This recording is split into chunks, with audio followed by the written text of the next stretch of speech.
do not adjust your radio dial.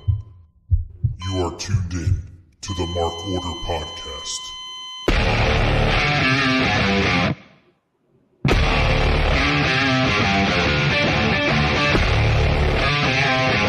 Join the Mark Order.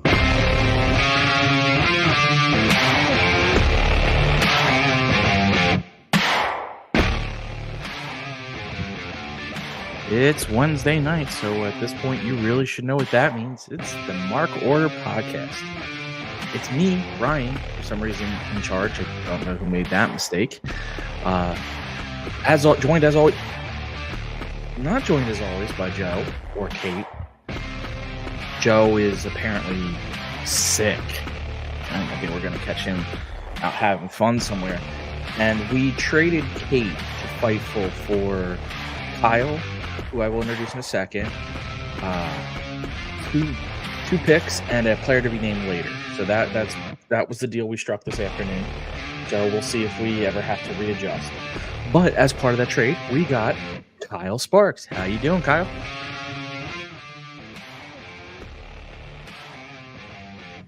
Doing great. You did. Doing great. I'm not sure how Fightful was able to include me in the trade. I'm not sure how Fightful was able to include me in the trade because I don't think they have my rights. But I'll make it work. I don't understand how we could trade Kate anyway, considering she has a contract with both. But that's neither here nor there. Well, clearly you got to work out how she was able to negotiate this deal with Ant Money. Something is wonky here. I don't trust him in his dealings. I think the contracts have been finagled from the beginning. You got to get the barrister R.D. Evans or Clarence or one of those wrestling lawyers on this. Mark Sterling. There you go. You almost said Clarence Thomas. Well, there was Clarence, and I forget the character's last name. He was a lawyer for the Cornette clan in the WWE in the mid '90s. Oh, right. And I want to say it was Clarence something or other. And I Mason? cannot remember his last name. Yes, I think it was Clarence Mason. That does sound right. Yes, it was Clarence Mason. Yeah, because it was like Perry Mason and Clarence Thomas, sort of like. Yeah. Okay. That makes sense. Okay. So Kyle, before we get started, tell everyone we're not plug your stuff necessarily, but in case anyone's unfamiliar, what do you cover? What's your area in this wrestling world? My beat is mostly Ring of Honor. That's kind of my thing. I've got ROH Shill helpfully in my bio there at Kyle K. Sparks on my Twitter there. I'll talk more about that at the end of the show when I do my plugs, but I'm more of an ROH guy and also a bit of an amateur wrestling historian as I go. You need a fancy hat for that, so we'll work on that later. Big G and Scott both knew Clarence Mason. Well, Scott called him Clearance Mason, but that's only because you get them on sale. So how's your week going so far, Kyle? It's good. It was nice to actually have a reason to take some notes and pay a little bit closer attention on while I'm watching Dynamite. Usually I'm watching a little bit on delay after I put my kids to bed or something like that. So it's a fun show. Fun show as we're the go home Dynamite before Revolution. It is. It feels weird that it's a go-home show because you still have Saturday. And look, so Joe may actually be homesick. I thought he was out partying, but Joe is saying that Kate got a lot more handsome. Well, thank you. I think I am a more handsome version of Kate. I do. Oh. Okay. I see how that went. Okay. So you usually catch Dynamite on replay? You're not a live guy? Yeah. But do you watch ROH live? I'm usually about. I try. Yeah, I watch ROH live because I've got a post show on our local establishment, Astrid Pizarro's platform that drops right after. So I keep an eye on that. But yeah, I'm usually watching Dynamite half hour to 45 minutes behind, give or take. My kids' bedtime's about 8:30, so I like to be there for that. That's I only have so long with them when they're young. Yeah, but eventually they'll be staying up watching it, so it'll all work out. So far, neither has really shown a lot of interest. I'm not going to push it on them or force it on them. If they want to come watch with me, they're welcome to. But if they don't, whatever. I've been uncool watching wrestling by myself my entire life. What's going to change now? It seems like a failure. I think you should force your likes and dislikes on them. That's my view of how parents should operate. Well, I feel like that would end really badly for me, but It's never backfired once. never, Never not in in the history of history. the world. All right. Next thing you know, you're going to be asking what could possibly go wrong. What could possibly go wrong? And then, which really would only work is if like your kid came out of nowhere now with like a chair and just smacked you over the head. Yeah. We got plug. Sorry. Oh, we got Pluggo. Pluggo saying studs. I've had to re-nickname him a couple times. He was Pluggalo, but because of the issues with those guys, I now have to go with Puggo because it's the only other thing I could think of. So his people will be somehow, his fans will be somehow related to dogs. I just haven't figured it out yet. Pugs are adorable. I would actually be okay with that name. Not a pug guy. Too small. I had a friend who had a couple of them, so I'm used to it. Well, my buddy who sometimes listens to the show had one, and that was the dumbest dog I've ever met in my life. And yes, Pluglo, you were in fact Pluglo for a while, but now you're Puggo. It all works out. So all right. Yeah. So normally we don't have a when unless something very interesting happens in our weeks, which doesn't seem like there was anything. We start with either the show or the news and notes. I don't think there was a lot of news and notes this week. I think the biggest one was at the meat man match. Oh well, no. Let me start with the serious one because I'm thinking about it. We did lose 2 wrestlers this week. You lost Ole Anderson and Mike Jones, better known as Virgil or Vincent, depending on which program you watched growing up. He was also Soul Man or something else too. I'm not as familiar with him in that one. Soul Train Mike Jones, something like that, I think. Yeah. I'll be honest, I have no memories of Ole. Everything I know about Ole comes through watching back stuff. I have many memories of Virgil, but as Vincent, because that was really my first introductions to him. I then went back and saw stuff because I've told the story before. Once I got into wrestling, I got all the old WWE tapes from like 84 to like 93. So I saw his stuff eventually, but for me, he's Vincent. Yeah. Any Virgil's memories or Ole Anderson memories? He was always Virgil to me, just based on my age and growing up. I grew up in the northern United States, so I was not much of a NWA or WCW or Jim Crockett Promotions guy. As time went on, I eventually discovered them, but growing up, I was all in on the WWF. So when Virgil came around with Ted DiBiase and that whole concept, that was my first introduction to him. I was all in on the babyface turn right around 1991 or 90 or 91 when he turned when DiBiase turned, or he turned on DiBiase, won the $1 Million title, teamed up with Roddy Piper for some reason. It was and then his push kind of went nowhere. It was a great face turn that got an enormous amount of love from the fans, and then there wasn't really anywhere else to go with it. Well, it wasn't, if I recall correctly, he wasn't really a character. He was just his character was Ted DiBiase's basically butler, and nothing more built out. So when you bring him solo and say you're going to now have your own run, there's nothing there. Like you can't be a face being like, hey, remember what I was? Who are you now? And he had nothing. Yeah, he didn't have any personality outside of his relationship to Ted DiBiase. Which is great for one turn, but like you said, after that, you got nothing. You are he had a fun. He had no real personality as Vincent either, but he had that fun role of guy who constantly got beat up. Yeah. Because he was the NWO's basically fall guy in that era. Yeah, and he has he made something of a reputation for himself on the convention circuit as quite the notorious hustler, as I'm sure many people will tell stories.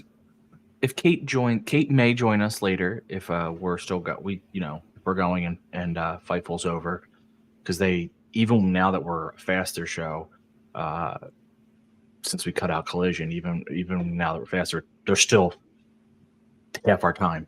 So if she comes in, she has a great Virgil story about him taking over a booth she ran at a wrestling show.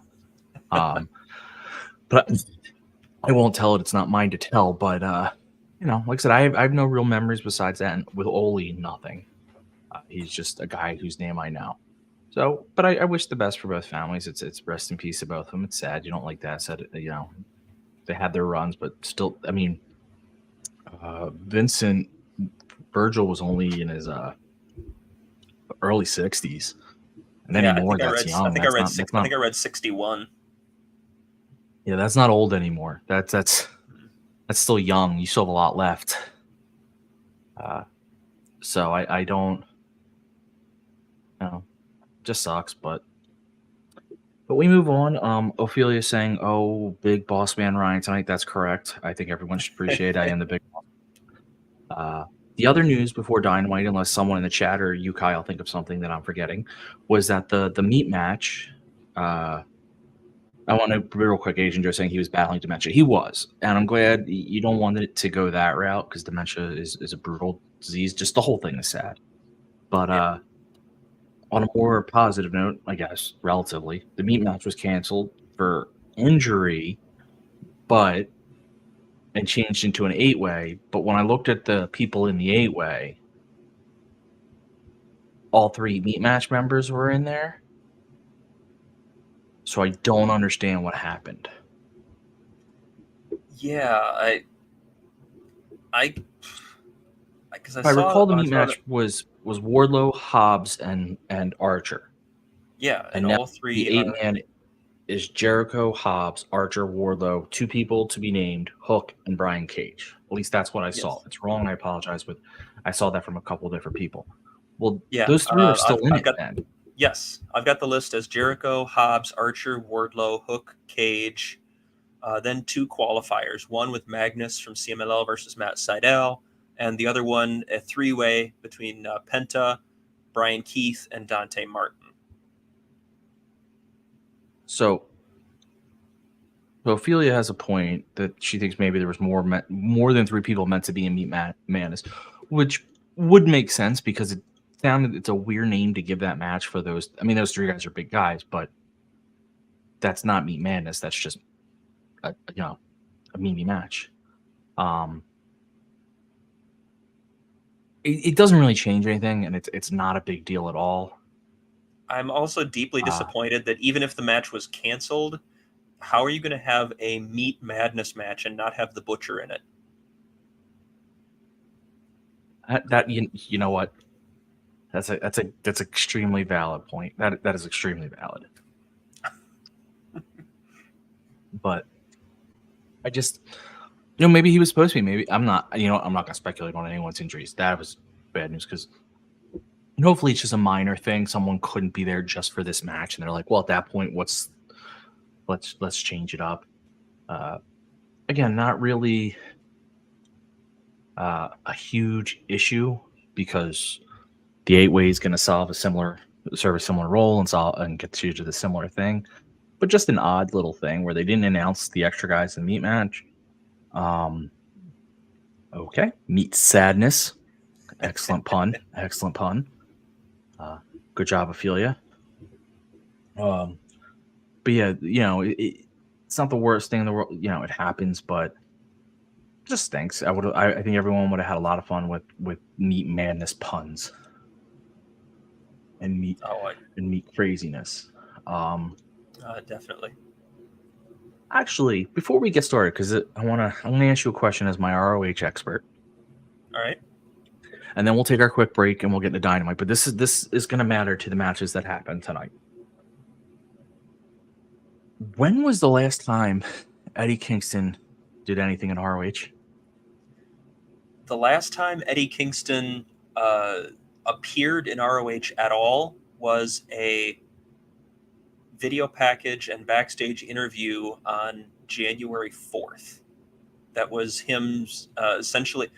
I think it was just they replayed the video that they aired on their social medias of the interview that he cut after winning the Continental Crown at World's End.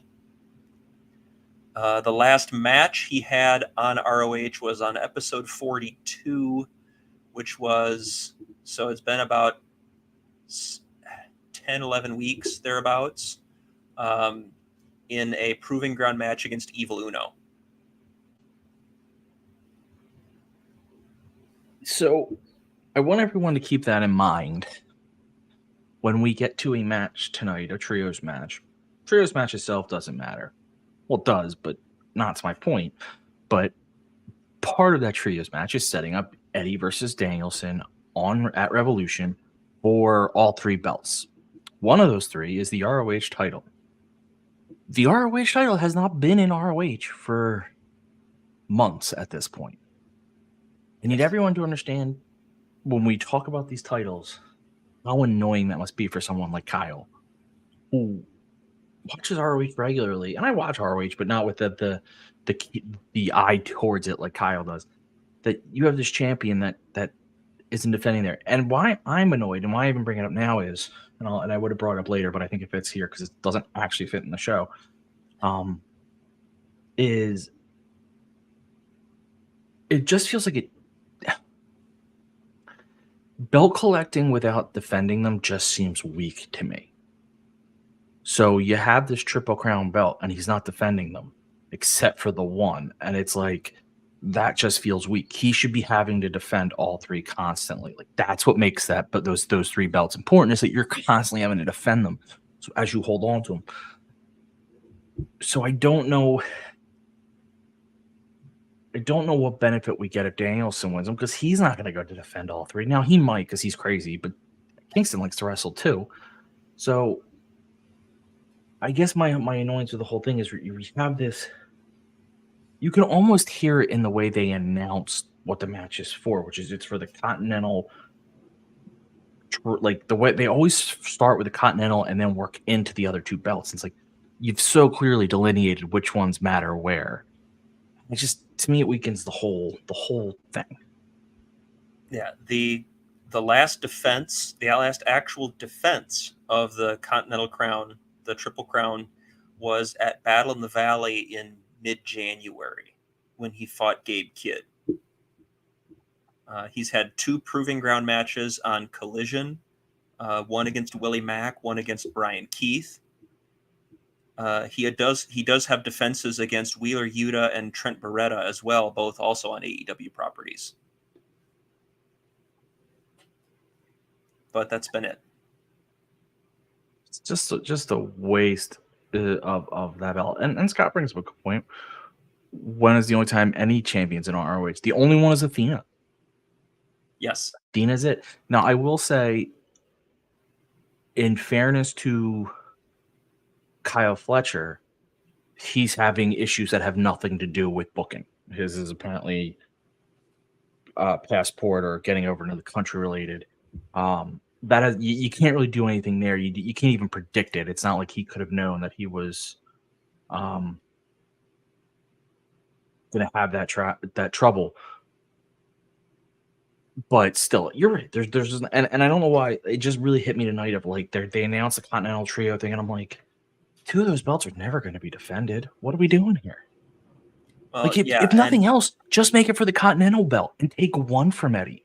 And then let him go to ROH and lose ROH, and you take a 2nd from Eddie, and then let him go to Strong or whatever, and you have Tim lose Strong, and you could tell the story that Eddie just lost everything he's ever wanted.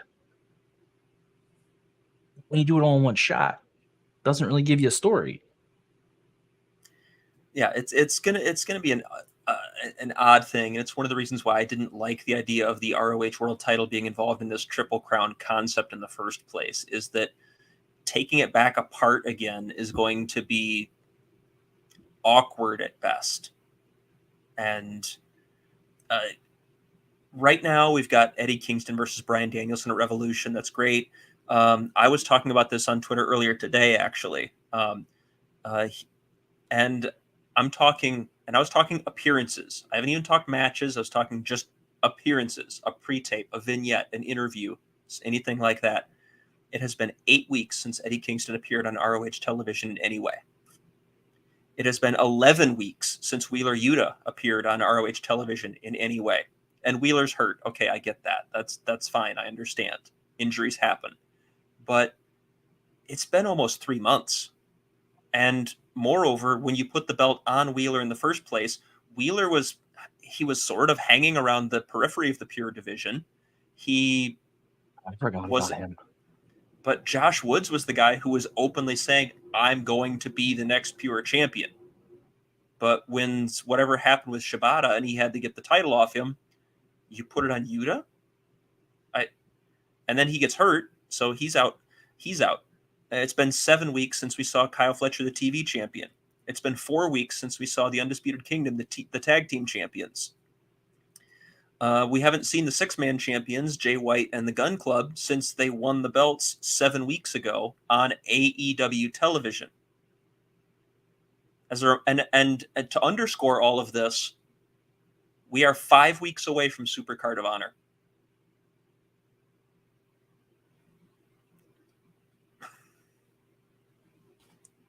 So basically, ROH is a titleless company except for the women's title. And we're not really focusing on that too much right now because we're in the midst of the tournament to crown the women's television champion, which it's been great. It's been great. The tournament to crown the women's TV champion has been a lot of fun. It's been producing great matches, and it's been putting spotlights on people like Aminata and Billy Starks and so many incredibly talented performers. Okay, but to be fair, as highlighted. Yeah. Athena's the only one that's been highlighted. Yes. Yeah. It is such a waste. I wanted to establish it because actually, now you think about it, not only do we have Danielson and Kingston, you're going to have the Bang Bang Gang at some point in this episode. You're going to have two belts. I know it's technically 5, but 2 belts. Well, 6 if you 3 if you count the tag belts because they kind of come into play. You have 3 belts on the periphery of this episode that do not belong to this promotion and do not get defended. And I just think that's very interesting in a not great way. Oh, and I'm sure I'll be talking about it tomorrow night as well on the show, and I'll plug that later as well, like I said. But we're 5 weeks away from Supercard of Honor. And I haven't the foggiest idea who they would possibly put opposite Eddie Kingston in that main event slot. Not a clue. There's not even really. Athena's even been there week in, week out. I don't have the slightest idea who might challenge her. Well, because they just wasted it. Nyla was perfect. That match would have been perfect on Supercard of Honor. I thought putting the title on Billy Starks at Final Battle would have been the way to go, frankly. But not only did we not do that, I was fine not doing it, but then reeling her back into Athena's orbit was a interesting decision, let's say. I don't know if it's bad, but I'm just not sure where it goes from here. Me neither. But it's important to consider as you watch this episode of Dynamite or we talk about it that we're going to be talking about 3 different belts that will not be defended. And I want everyone to pay attention to that. But for right now, we're going to take our quick commercial break so we can come back and just go right through Dynamite. I'm going to screw this up, but let me try. First, you put on the overlay. Guys, I will never stop telling you exactly what I'm doing because it's fun to me. Put on the overlay.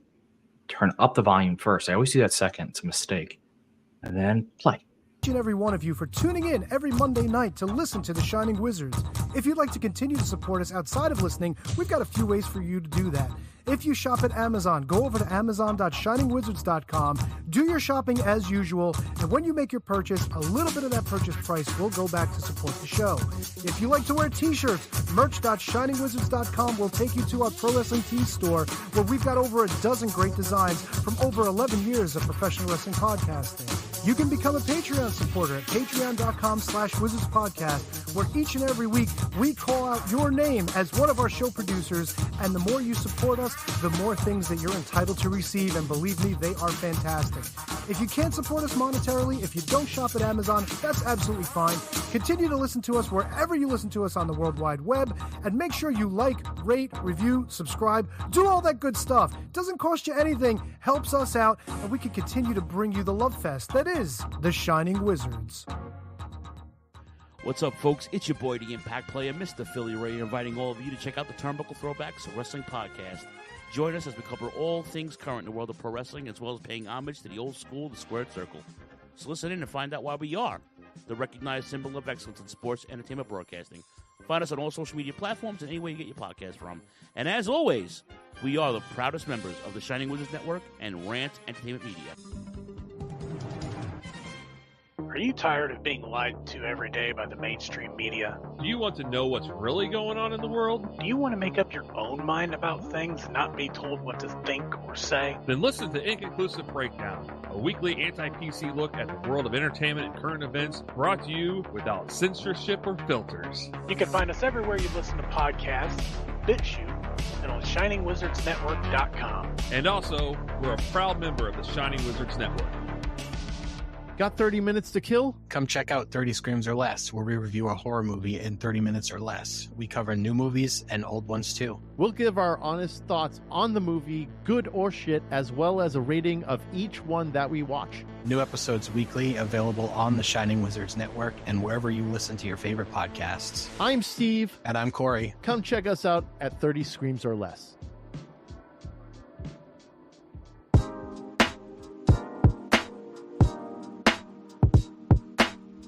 G'day guys, my name is Thomas, one half of the Broadcast Podcast. With our podcast, we go back and watch wrestling events from WWE, WWF, WCW, ECW, AEW, and many other wrestling promotions.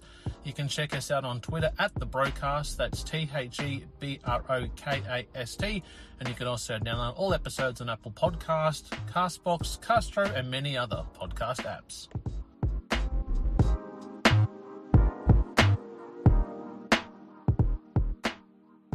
If you like your music heavy, then check out Radioactive Metal on the Shining Wizards Network.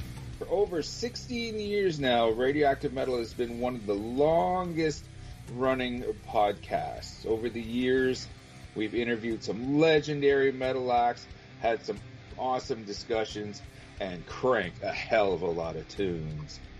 So join your cool Uncle Snowy and his co-host Aaron for the audio mosh pit that is Radioactive Metal here on the Shining Wizards Network. Well, the action is underway!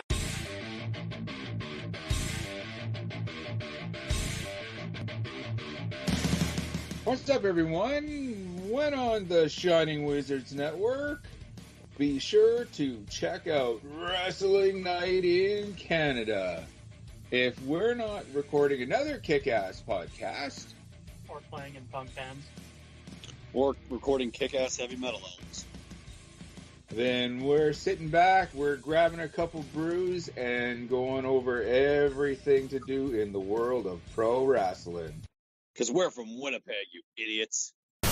The Mark Order Podcast is the only show you need if you're looking for dedicated coverage of everything AEW on the Shining Wizards Network. Join us live on YouTube every Wednesday night at 10:15 p.m. Eastern after Dynamite to chat along with the show. If you can't join us live, listen to us on your favorite podcast platform. Follow us on all social channels at Mark Order Pod and use the hashtag #JoinTheMarkOrder, because if you don't find us, we will find you. I'm Kevin Rowe. I'm Al Day. and we're a couple of down-under pounders that co-host Rogue Day Dots, an action figure collecting podcast where we talk about, well, just about anything that tickles our fancy at any given moment. We're grumpy old men, and sometimes people get on our nerves, and when you get on our nerves, guess what? You get off the lawn. Get off my lawn, asshole! We also go on a little bit of a mission. We go back and we're grading every wrestling figure line that's out there. I'm talking LJNs. I'm talking Jacks. I'm talking Hasbros. Who doesn't like a little Hulkaplex? It's a Gorilla Brain Wrestling podcast production found on the Shining Wizards Network. I'm Duke Bags. Kevin Rowe. And together we are the co-hosts of Your Duke and Road. If you want to hear about some terrible wrestling shows, we got you covered. Well, we talk about good ones, too. We're currently talking about the death of WCW. I know what we're fucking talking about. Sometimes we get guest spots, like from the Taskmaster. I like to listen to the Year of Duke and Rope podcast. They're funny guys. I like when they talk about the Nards plows. I like Nards plows. That's a good move. And I like the Dungeon of Doom. You know, sometimes I call my butt the Dungeon of Doom. Thanks, guys. Yeah, Oklahoma. Let me tell you a little bit about my favorite wrestling podcast. All right. It's a podcast from two men, Duke Bags, Kevin Rowe. They talk about professional wrestling. It's a man's sport, all right? And who better to talk about a man's sport than Duke? Oklahoma. And once in a while, Vince Russo stops by. Oh, you piece of shit! If you're not listening to the Year of Duke and Rowe podcast in the back with the boys, you piece of shit, I don't know what you're doing. It's, you gotta slide one in there. If you're a man, you're talking about something only a man can do. You're talking about sliding one in there. Bro, take the time to slide one in there. All right, bro, you piece of shit. Slide one in there. A Gorilla Brain Wrestling podcast production that you can find on the Shining Wizards Network. And we are back. That was our commercial for the Shining Wizards Network, which we are part of. So please check out all those great shows. And after you're done that and you're like, hey, I want to give Ryan and friends some money, what I would suggest going to do is going to Pro Wrestling Tees / Mark Order Pod and go buying yourself one of our shirts. We have 4. They're beautiful. Please go buy them. If you don't, I'm going to be very mad. So please go buy shirts. And if you're watching, you see I have it pulled up. We have 4 designs. I forget what they all are. One of them has them on the back or something like that. But they're lovely. I'm not the best salesman. But go spend some money. Pro Wrestling Tees / Mark Order Pod. I believe there's a sale going on right now because it popped up when I signed on. So let's see. Is there a sale? So 20% off for March Madness. So guys, get your 20% off and go buy. See, popped up again. And go buy all 4 shirts, please.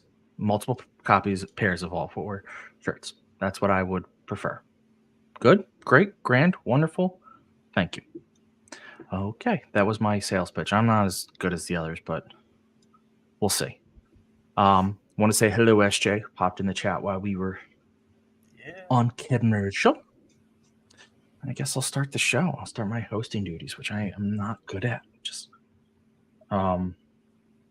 We start the show in Huntsville, Alabama. With Hangman Adam Page walking out. He's got 1 crutch, not 2, just 1. So he's doing his limp thing, and he gets to the ring, and he's going to give us a status update on where he's going for Revolution. They had warned us, so this wasn't a surprise. And he said, winning the title was always very important to him, and he thought that this should have been a one-on-one match, but he had the wrong 2 guys picked, insinuating it should have been him. But unfortunately, and then out comes Shane Swerve Strickland. And Strickland basically is like, hey, I don't really like you, but I respect you based off all the stuff we've been doing to each other the last 6 months because they've been beating the hell out of each other. And it's this cute little moment, and that would have been fine, except then you hear Samoa Joe's music. And Samoa Joe comes out and starts insulting them. He calls Hangman, I believe, Hopalong, and says, "Oh, they both look hungry, but the only reason they're hungry is because he's starving them, and there won't be meals come dinner time," which was a great line. And gives this promo, and then Strickland comes on and gives me an awesome, like an awesome cap to his promo, which was, I was released. I went from release to main eventing pay-per-views. I am the same, but and I forget, he said something else good. He goes, but I'm also the same guy that went to a gym and beat up an 18-year-old kid. I'm also the guy that broke into someone's house and threatened the safety of their child. Do not forget who I am. And it's just perfect because gives you a hint. Like, he's not he's going face. It's so blatantly obvious that's what's happening, but he's not denying what's in his past. He's still saying, I am this crazy guy who did all this stuff. But right as soon as he's done talking, or about to be done talking, Hangman hits him with the crutch. Hangman was faking, damn it. And so Hangman beats him up with the crutch. And of course, Hangman then's like, you're not going to be champion. I'm going to be champion. All that jazz. So Hangman's gone full heel at this point. And then away we go. What'd you think, Kyle? Well, for a long time, I really wasn't sure that this was a proper double turn, because AEW has played with shades of gray and characters and guys who flirt with that line because of their obsession over an opponent or a title or an accolade or what have you. And I wondered if this might be that, because especially members of the Elite have been willing to engage in that type of storytelling. But tonight it was, okay, this is clearly a double turn at this point. This is clearly Hangman going full psycho heel and Swerve going almost anti-hero. Like, I don't think he's ever going to be confused with the white hat type, but it is, you cannot deny how much the people are behind him. Swerve gave a fantastic promo. The stuff about an unemployed debating pay-per-views. I was a cruiserweight, and now I'm fighting for the heavyweight title. Just all the things.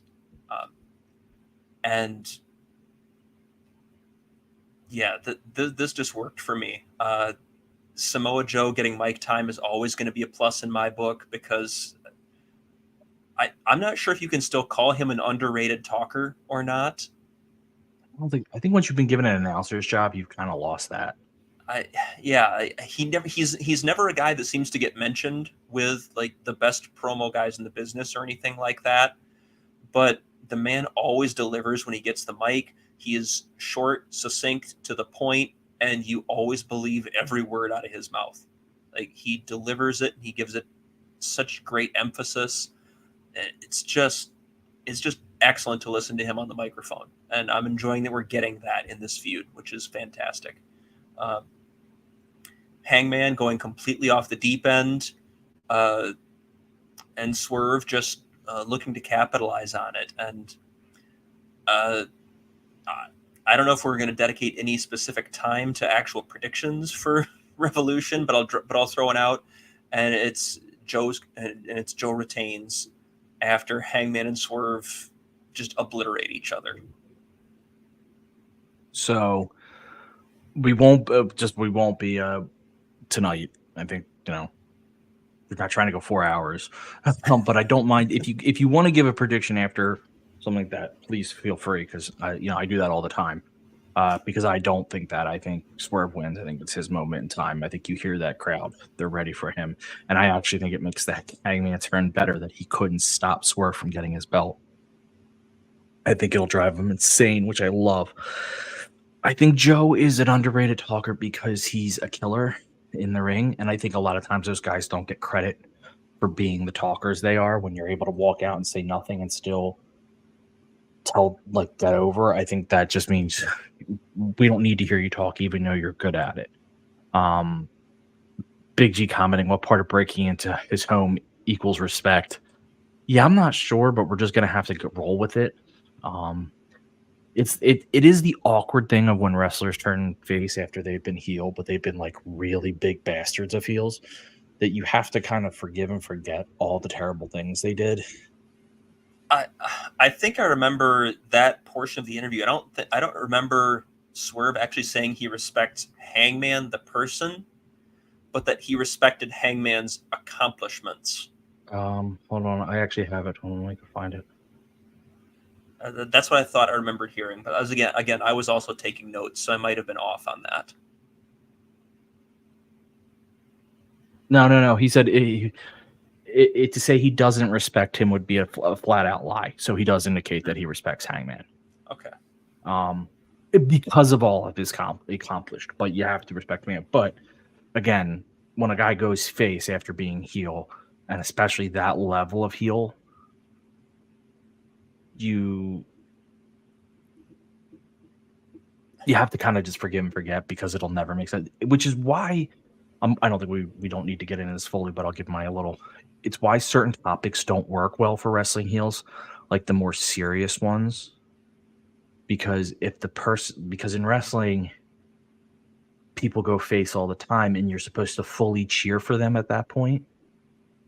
And if this guy has just been the worst person alive for the last 3 years, it's very hard. Like, it just doesn't make sense to do that transition. So you got to be like, they pushed their boundaries with Swerve, but because it was almost so insane what he was doing, like breaking into home, the child thing, like, because that's almost so insane, people are like, all right, I can move on past that. But like, forgive and forget, I guess. Because like I said, I think he's winning. He is. That crowd was chanting that for him, because then if he wins, he gets the belt. You've capitalized on his heat, his momentum, which you need. You have Hangman could just break mentally that his biggest rival just won the belt and he couldn't stop it. And Joe could break and you should have Swerve pin Hangman. So then Joe can break because he never lost. He didn't lose. Hangman lost for him. So then you could have a Hangman Joe feud out of that. Except reversed positions where Hangman's the heel. I mean, I wouldn't complain about any of this. Like, I've got my prediction in as Joe retains because of mutually assured destruction, but I would not hate anything that you laid out. That would be a lot of fun too. That's what I'm going to enjoy about this main event with these three guys. I would be okay with any one of these three walking out the champion. You can have some fun stories to tell with all of them coming out of this match with the belt. Agreed. So after that, we have just a quick little Young Bucks walking into the arena. They walk in, say hi to Renee, but they're looking for Sting to give him his exit interview. Nothing special here, just a good line. They have their white baseball bats to, counteract the black baseball bat. Then we go into the BCC, everyone but Yuta, versus Eddie Kingston and FTR, into one hell of a trios match, which I think everyone expected. I mean, this was what they, there's a lot of false finishes, moments where BCC's in control, moments where Kingston and FTR are in control. What I liked about before, let me go. So I was almost going to say my opinion, but I'm going to hold through the match.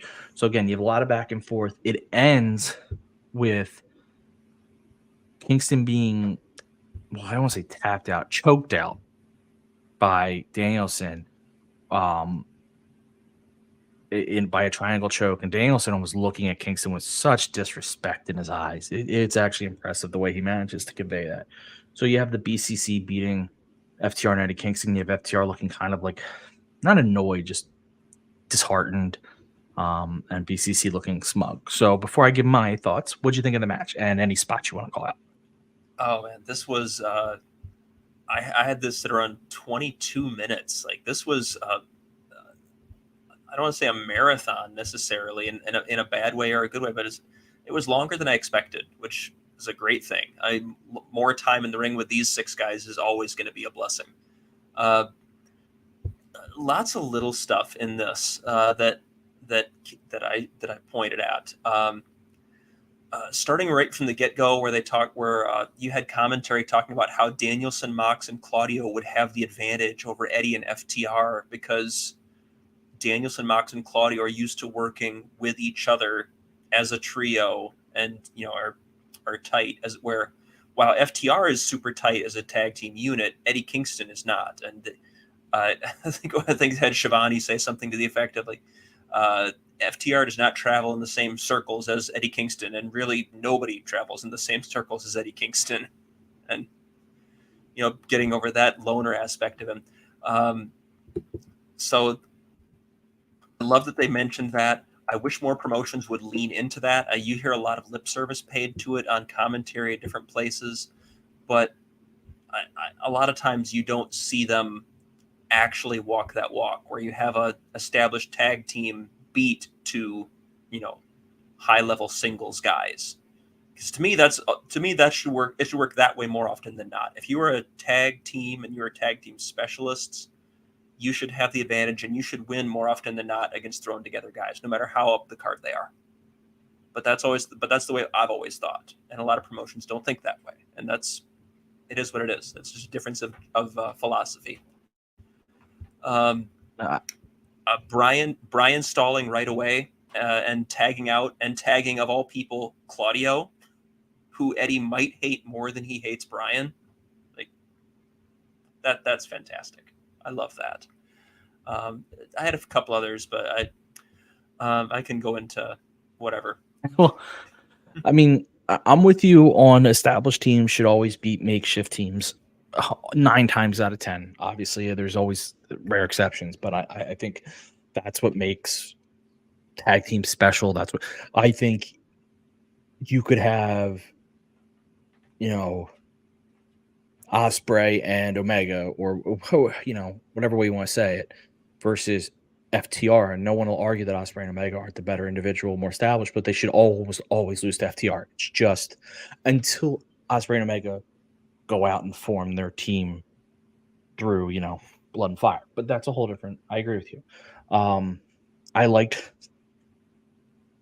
how everyone in this match seemed to have a feud with someone else than their primary feud at the moment. Kingston had an issue with everyone on BCC, which is hilarious if you really think about it. He's feuding with Brian. He's feuding with Claudio. I mean, he hates Claudio, and he's had his love-hate relationship with Mox. It's everyone in that match. He's had a relationship with FTR. Their primary people have been Claudio and Mox, but there's still something there with. There was moments with Danielson in them where there was a little bit of whatever's going on. So it's just a very good storytelling. I did appreciate when I'm sorry if I'm using the wrong person, but I think it was Eddie delivered some very explosive suplexes, and Excalibur said, "Oh, looks like they learned from Jun Akiyama," or in honor of Taz goes, "From who?" Mad because it's his move. So I thought that was just a nice little. It furthers everyone's story. I don't know. FTR should beat Claudio and Mox. I just fully agree with that. They are the better established team. Claudio and Mox, I don't think they're long for this world as a team, so why have them win? I don't know where I fall on the Danielson Kingston thing. Again, we talked about earlier, I have issues that 3 titles are tied up in this feud. But if we're just going to talk about the Continental title, there's something to be said to having it on Danielson. Yeah, unfortunately, it is going to be all 3 titles as part of the crown that's going to be on the line. So I got to think Kingston retains because I don't see Bryan Danielson spending any time in ROH, which makes me sad. I won't lie, but it would be a lot of fun to have one last late day Bryan Danielson ROH World Title run, but we're probably not going to get that, and I'm fine with that. I could see him really wanting to reestablish that belt. I could see him saying, if you're going to give it to me, I'm going to defend the crap out of it in this last year that I have. Could be wrong. I could be optimistic, but I could, of all the people, I could see him being the one being like, oh no, I'm defending this regularly. I would be thrilled. I would like to have a champion. I would like to have a series of champions that show up on Ring of Honor with some regularity outside of Athena, but we don't need to relitigate that.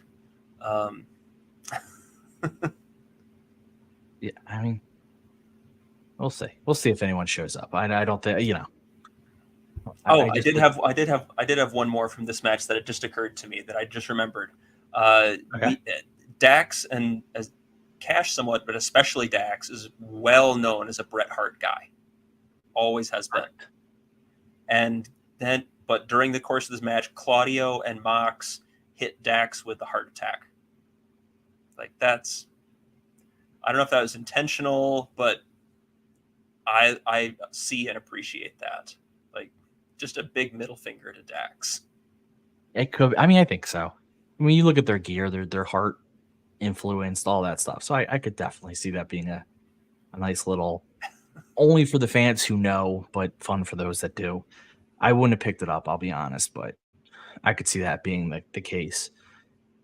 Afterwards, we go to Chris Jericho talking with Renee Paquette about his upcoming match with Atlantis Jr., basically just giving some backstory that when Jericho went to Mexico when he was a kid, you know, like early 20s, Atlantis Sr. really helped him out, got him going. So this is kind of a way of repaying it by bringing his kid into Dynamite America. I mean, listen, it's a throwaway match, but it's a nice story, and I don't mind that they're doing stuff like this.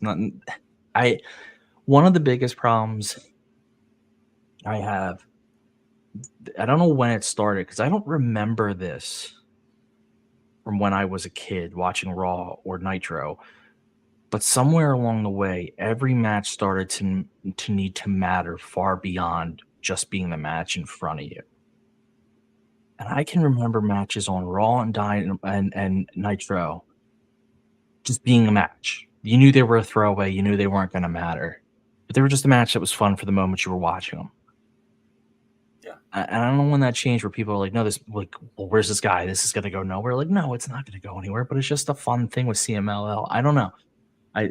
Stuff like that always, people get really upset about it. I'm like, I remember this used to happen all the time. I grew up, I remember that as well. And also, I have no room to talk about wanting a story in a match anyway, because I'm an ROH guy. And for the first 2 or 3 years of their existence at least, and probably for a significant while after that as well, there was very little story behind much of anything that happened in ROH. There was a whole lot of Gabe Sapolsky thinks this might be a fun idea to have for a match. Okay, here we go. And that was it. So, yeah, again, I'm not saying that I agree with, like, I like matches. I mean, I like story in the majority of my matches, but sometimes the story can just be that you have a match. And it's just a fun thing because it is, you know, you look at fighting, you look at anything, you know, there's throwaway segments of a TV show. There's throwaway fights in the UFC. Like, you can have things that don't have longer meaning that are just there for that moment. But that's just me going on a little bit of my high horse that I don't usually get on. So then we come back and Tony Schiavone's in the ring, and it was kind of, I mean, the segment I'm about to describe is great. The only thing I'm going to say is weird how they started by they're making it official, and this is the official. I'm like, this was official like 2 months ago. Maybe the best I can figure is that they meant he can now officially be here full time as opposed to splitting time or being in Japan or something like that. And it was just phrased poorly. That's the best I can figure. And that's probably a judicious interpretation. Yeah, so, I mean, but I'm with you on that, but it just felt weird. But so Ospreay he introduces Will Ospreay, his first foray into AEW as an official AEW signed competitor, not as in New Japan. Comes out he's psyched, calls himself Kermit after leg day because he's wearing all green tracksuit. He's just having a real fun time. Then he just casually mentions Callis And like Joe Hendry in TNA, you say his name and he appears. Don Callis walks out with the Callis family, and Callis comes out and says, this Sunday, the Callis family's stronger than ever. This is who we have, and this Sunday, we have the best wrestler in the world versus, I forget what he called Takeshita. He had a similar moniker for Takeshita, but these two are going to go at it, and either way, the result doesn't matter because the winner is going to be the Don Callis family. And it seems like for Don Callis, the outlook doesn't matter based on the looks Takeshita and Ospreay were giving each other. They very much care who's going to win, because you could tell that they were not quite happy with each other. They were in the moment, and Callis is trying to smooth it over. The crowd starts chanting heavily for Ospreay. I mean, it was actually kind of impressive. And then Callis, God bless this man, caught on and tried to work Takeshita in, which was genius. It's the best. It popped me good. So, obviously, you have this match on Sunday. I think we all have Callis. I mean, not Callis. We have Ospreay winning. But, though, think about it. I could have Takeshita win with cheating. Something to consider. But either way, we have the Callis family. What'd you think of Will Ospreay's first moment as a full-time, as he said, AEW wrestler? It was a lot of fun. He genuinely felt like he was just thrilled to be there, and it came off in the way he presented himself, and it seemed like he was having a great time, which is always fun to see, and that's infectious. You feel that as a viewer, you feel that as somebody who's watching and listening. Ospreay, he did get to mention that he and his wife spent 10 days in Barbados or something like that after he wrapped up with New Japan. And I said this on Twitter, and if you watched his last match in New Japan, you would understand why he needed 10 days in Barbados. For those who are unaware, his last match in New Japan was part of a 10-man tag Tornadoes Rules cage match. Basically War Games. Yeah, essentially. It was War Games with the United Empire and the Bullet Club War Dogs. It went for over an hour. I want to say it was about an hour 10 or thereabouts. And ended with Ospreay, his team getting decimated and him just getting destroyed by all 5 members of the War Dogs and going out on his shield and saying his farewell to New Japan. But it was a brutal marathon of a match, and I would need at least a 10-day vacation after that too.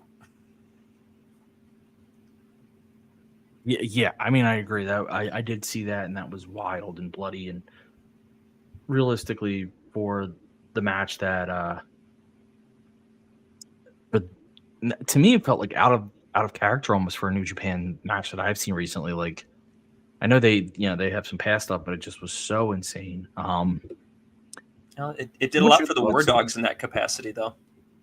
Well, which I really appreciate. I mean, you had the War Dogs are they're a really good tag team but they need to be pushed, especially with all the talent now not in New Japan. Yeah. So my question what I have for you is, I saw online. My theory has always been, and I'm going to hold this theory true until it doesn't happen, that Takeshita supports there starts to be a rift between Ospreay and Callis and the Callis family. After the Takeshita match starts to go rough, Fletcher starts to be a little rough. They start to mistreat Fletcher. Ospreay and Mark Davis step in. Ospreay says, "No, these are my boys, United Empire. We're fighting Callis." They get there some way. Doesn't matter how you get there. You get there either to start. I don't think it happens with a Takeshita match, but I think it starts there. You start to see the riffs, and I think Fletcher, if he's able to come back with his visa, that's where it continues. But I saw online some people not wanting Ospreay with United Empire. They want him on his own. They're worried that he'll be hampered by being with the United Empire. What are your thoughts? I'm not sure I see that at all. I don't think they affect Ospreay's star power. If anything else, factions for a long time have always been a way to accentuate that. I have no idea what kind of timetable Kyle Fletcher's looking at. Hopefully it's not super long, because he is currently the ROH World Television Champion, and he's got a ready-made feud with Ethan Page waiting for him whenever he comes back. But Mark Davis broke his wrist back in early October. So my assumption is, without knowing anything or having sources or hearing anything, my assumption is that Davis will be back fairly soon, probably within the next month or so, if I had to guess. But to me, it's just a natural move, and it's an easy way to get Fletcher and Ospreay away from the Don Callis family. And honestly, you'd have a blast of a 6-man trios team too. I don't think you want to put Ospreay in the trios division necessarily, but that goes to me. That's the problem with the trios division at the moment. First, Asian Joe, just want to say you watched the segment and wondered what it must be like to be Ospreay and to know you're arguably the best wrestler in the world. I mean, I know that I'm the best at everything I do, so it is a really cool feeling. So, yeah, Joe, some of us we just get it, but the trios. This goes back to my issue with the trios division in general. If the trios division was taken seriously with like dominant factions and amazing feuds, and to the point where like Jay White and the Guns having the trios titles, well, they don't have them, but I want them to have them. So let's have them. Jay White's in the trios division, but have them winning the titles is not seen as like, what are they doing? But seen as like, oh my God, like White's got a belt. They're kicking ass. This is like a huge deal. Then you put Ospreay and the UE in there because it's a way to use them. But until you take it that seriously, it doesn't help anyone. When it's a throwaway belt, it does nothing. I saw, I believe it was Lyric. Lyrics went on Twitter tonight that said something to the effect of, after the trios match to start the show tonight, put trios belts on Claudio, Danielson, and Mox, and let them just run roughshod over everything, like Okada, Tanahashi, and Ishii in New Japan. Like, okay, that sounds like some fun. That could be a way to get everything serious again. Yeah, I mean, the sad part is, I actually really, I think you could. I'm a Guns fan, so I that out of context. But if you took Jay White and the Guns and you booked them properly, I think you could make them a very awesome trio, because you have legitimately one of the best in the world in Jay White, two much improved wrestlers who are a lot of fun, and you could have a trio worth watching. Now, truthfully, that whole thing was kind of thrown off because you could have had Finn in there, and that there's. But you're right. If you have Ospreay, and if you have, say, Claudio, Danielson, and you have the BCC, and they're feuding with everyone, then they start to feud with the UE for the trios, and then they're feuding with the Elite. We're gonna go back. The Elite's a whole different story now, but we're just gonna go back but there's other teams out there, or the Beast, the Bang Bang Gang, but taken seriously. All of a sudden, you start to have like a lot. You're using up 6 wrestlers at a shot for one feud, and it's the feud everybody wants to see. And you could do individual matchups during that feud. You can do a whole lot of things. But right now, it's such a throwaway that they're just not making use of it. And so, to me, hearing like, oh, and I'm not disagreeing with you, I get people's fear, because if you put in Ospreay with UE, if you have the United Empire, the fear is, oh, they're going to go into trios and go nowhere, kind of like Jay White. And it's like, that sucks, because it doesn't have to be that way. It can be such a legitimately awesome division. I think you can have a 3-person faction without resorting to instantly putting them in a trios division. If we're presuming that the Young Bucks do beat Darby and Sting does the time-tested thing of going out on his back, imagine Aussie Open against the Young Bucks for the AEW tag team titles. Absolutely. I completely agree. You don't need to do just because a guy's on the, you're a trio doesn't mean you have to be in the trios. Ospreay could be going for singles gold while the UE's going for tag titles, which is another thing. The Guns could be going for tag titles as Switchblade goes for singles. But my point being, if you have a built-up trios division that people take seriously and actually care about, then people want those three things, want those guys to be operating as three.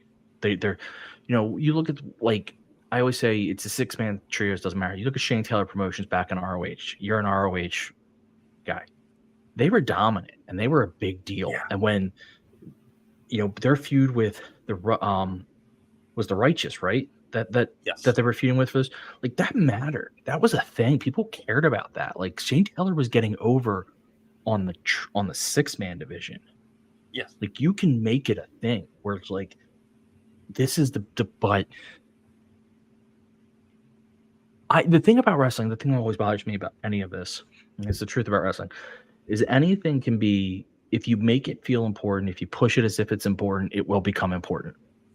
Yes. They're just not doing that. That they're not pushing the trios as important. They're starting to push tag again, which is nice. But they're not pushing trios, which is a shame, because you have a bunch of trios out there that could work. I'm blanking on them now because I'm putting myself on the spot, but trust me when I think of throwing them, like, and a variety of trios, like a variety of different levels of trios wrestlers. I mean, you have Top Flight with Akshay Andretti. You have Penta, if Ray Phoenix is able to wrestle, whatever, he's back to able to wrestle Penta, Ray, and whoever they want to throw in as their third. Pac is able to ever wrestle. You have all these guys that could come in. You have the House of Black. You have these awesome things that you like. And here's my thing: if you have the House of Black versus the Bullet Club Gold for again, I know they're the 6-man, but I have a feeling they're going to take the title eventually away from Acclaimed. Like, that's just where I see it going. But say you have, but I also want the Bullet Club Gold because they fit the thing I'm saying right now. If you have the House of Black versus the Bullet Club Gold, yes, you can have some awesome trios matches that you should have for the belts. But then you can also, for the hell of it, have some singles matches between, I don't know, Buddy Matthews and Jay White, Malachi and Jay White. Like, you could have some fun stuff there. So, like,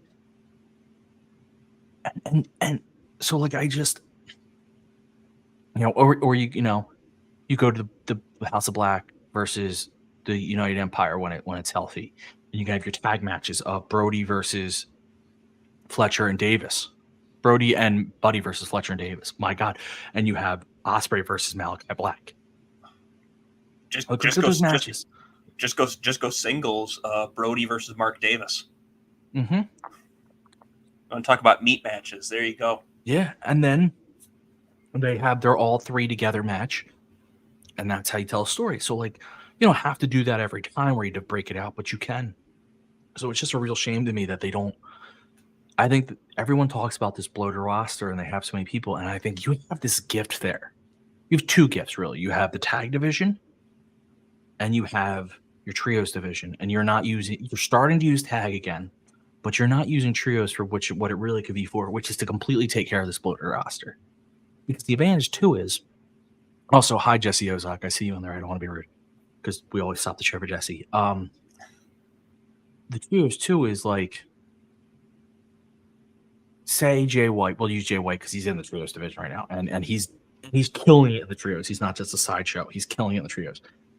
And all of a sudden, someone gets hurt, and you need a singles guy to be able to just step in and be the main guy. Well, you've already built up Jay White. He just has to leave that. Like it gives you the freedom. It's a what a waste. Yeah, that's just my. And I to get back to your original point, because I helped lead you off track here a little bit, I think. But yeah, I don't see an issue with putting Ospreay there. I feel like, yes, there are potential concerns, but let's not put the cart before the horse. This is a natural, obvious way to contextualize why Will Ospreay's a big deal. Give Aussie Open something to do, something directed and focused to do on screen, and give everybody a natural transition. Yeah. And while I'm going to go a little out of order, but it's because I'm harping on this point. We do have an interview with the Bang Bang Gang and the Scissor Gang, the Bang Bang Scissor Gang. And Jay White says that he was not sure about this, but they seem to be doing really good together. And that maybe they should wrestle as a team on Collision. A little bit of a joke about who's wrestling in what order. Then there's of course a joke about Max Caster being like, "Hey, did anyone notice my rap?" And it's like, dude, just shut up at this point. You just let it die. But again, everyone here knows the point is that they want to split this team up. Like everyone essentially can feel it out. This is a gathering of the families to split them up. And I think it's to have the Bang Bang Gang take the titles eventually from the Acclaimed. I just want it to be there already. Yeah, at this point, I wouldn't be averse to them just unifying the ROH six-man titles and the AEW Trios titles. Just unify them and be done with it, because the Trios divisions in both shows are kind of faltering as a result of it. And just, yeah, I'm good with this. Let the Bang Bang Gang do their thing and then see where it goes from there. Yeah, it's a shame. It's holding both up. The Acclaimed, I'm not insulting the Acclaimed. They've had a great run. It feels like they've done everything you can do. Probably, I'm not opposed to letting them not splitting them up, because I like what the New Day did, which is we didn't split up. We just kind of went our own ways, and we're still together, and we still support each other. But our guys allowed to go wrestle singles, and this, I'm okay with that. So we'll see. And Jesse, my background is actually the Eagles draft room, because if you don't know, we traded Kate today, and I think we're getting her back for next week. But this is a trade, and I was in the draft room talking with my teams to figure out what we want to do. So anyway, even though I was out of order, we went before I got out of order. There was a match between, I think it was announced today. I don't remember this being announced before today. Nick Wayne versus Orange Cassidy for the AEW International Championship, which is really just I'm not suggesting another name change because it's already had one. But if they were to ask me again, I would just call it the AEW Open Championship, because he just takes open challenges constantly, and I love it. But that's basically what the belt is. You have a hell of a match between Nick Wayne and Orange Cassidy. I mean, it's just insane to think that Nick Wayne's only 18. A lot of fun commentary on figuring out who's dad and who would like what. The story being that Orange is very beat up, and that Orange's friends are all beat up. Orange Cassidy does end up winning with the Orange Punch. And then after the match, he gets beat up by Broderick Strong until the best friends come to make the save. So before we go anywhere, who is Nick Wayne's daddy and what does he do? Well, his current metaphorical daddy. I should have stressed metaphorical. Would be the patriarch, the AEW TNT champion, Christian Cage. Because as Christian has helpfully pointed out, Nick Wayne's actual father, dramatic pause, is dead. Done. Oh my God. So, I mean, I hate to give the generic what you think of the match, but this, to me, if I'm wrong, please correct me. I think this was a last minute addition. I actually think Nick Wayne and Orange Cassidy styles worked really well together. Anything stick out to you, or? I didn't catch a lot of spots in this one. I legit don't remember what I was doing instead. I was probably just typing notes or other things or looking up factoids or this or that. But it was a tremendous match, as you'd expect. Orange Cassidy, you can't say he's really underrated as a performer anymore, because he's been putting on these bangers just match after match after match for a couple of years now. Nick Wayne's got a really bright future ahead of him. It's ridiculous just how good he is at this age. It is absolutely absurd. But that being said, I could stand to see him in the ring more. This is his first singles match on AEW television since November. That strikes me as a problem. So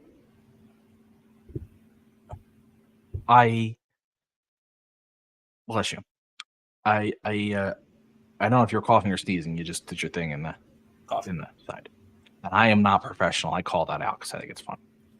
Because I do it too, and I'm like, someone's going to call this out. But anyway, I also hello, Lieutenant Colonel Photo. I'm with you. I would like to see more of him. There's no argument there. He's too good of a wrestler not to be. He is benefiting. But the only difference is at his age, it's not the worst thing in the world that he's taking a step back and learning the ins and outs of just being on TV all the time.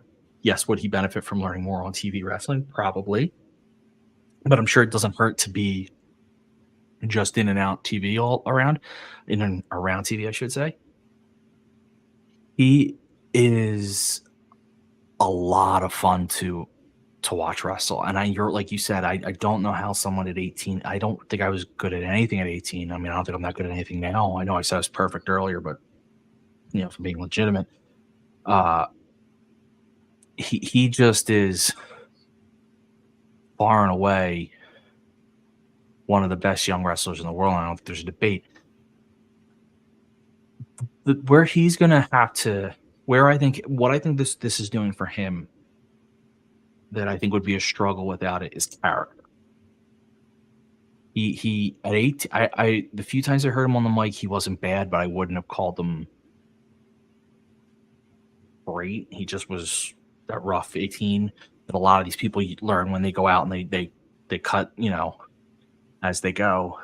Unfortunately for him, fortunately for him, he's thrown right in front of the big TV right off the start. So, he didn't have that, but he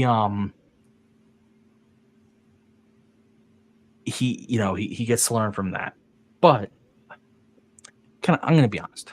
He is someone, I love him on AEW TV. I think he's great. He would be perfect in ROH. Let's just be he'd be a great TV or pure division wrestler in ROH. That's what he is made for. And it's a shame it's not a shame. This story is too perfect, so he's nailing it. Once this story is over, that's where they should put him, because that is, to me, what he's made for. I wanted Nick Wayne in ROH. I was talking about this before he debuted, that when he turns 18, ROH would be a perfect landing spot for him to get used to wrestling on in a televised format. Yes, it's on Honor Club, but the principle is still the same. And 100% yes. I'm not sure we're getting that. Once this angle runs its course, I imagine it'll be the usual, he's too big a star to be featured on ROH, blah, blah, blah.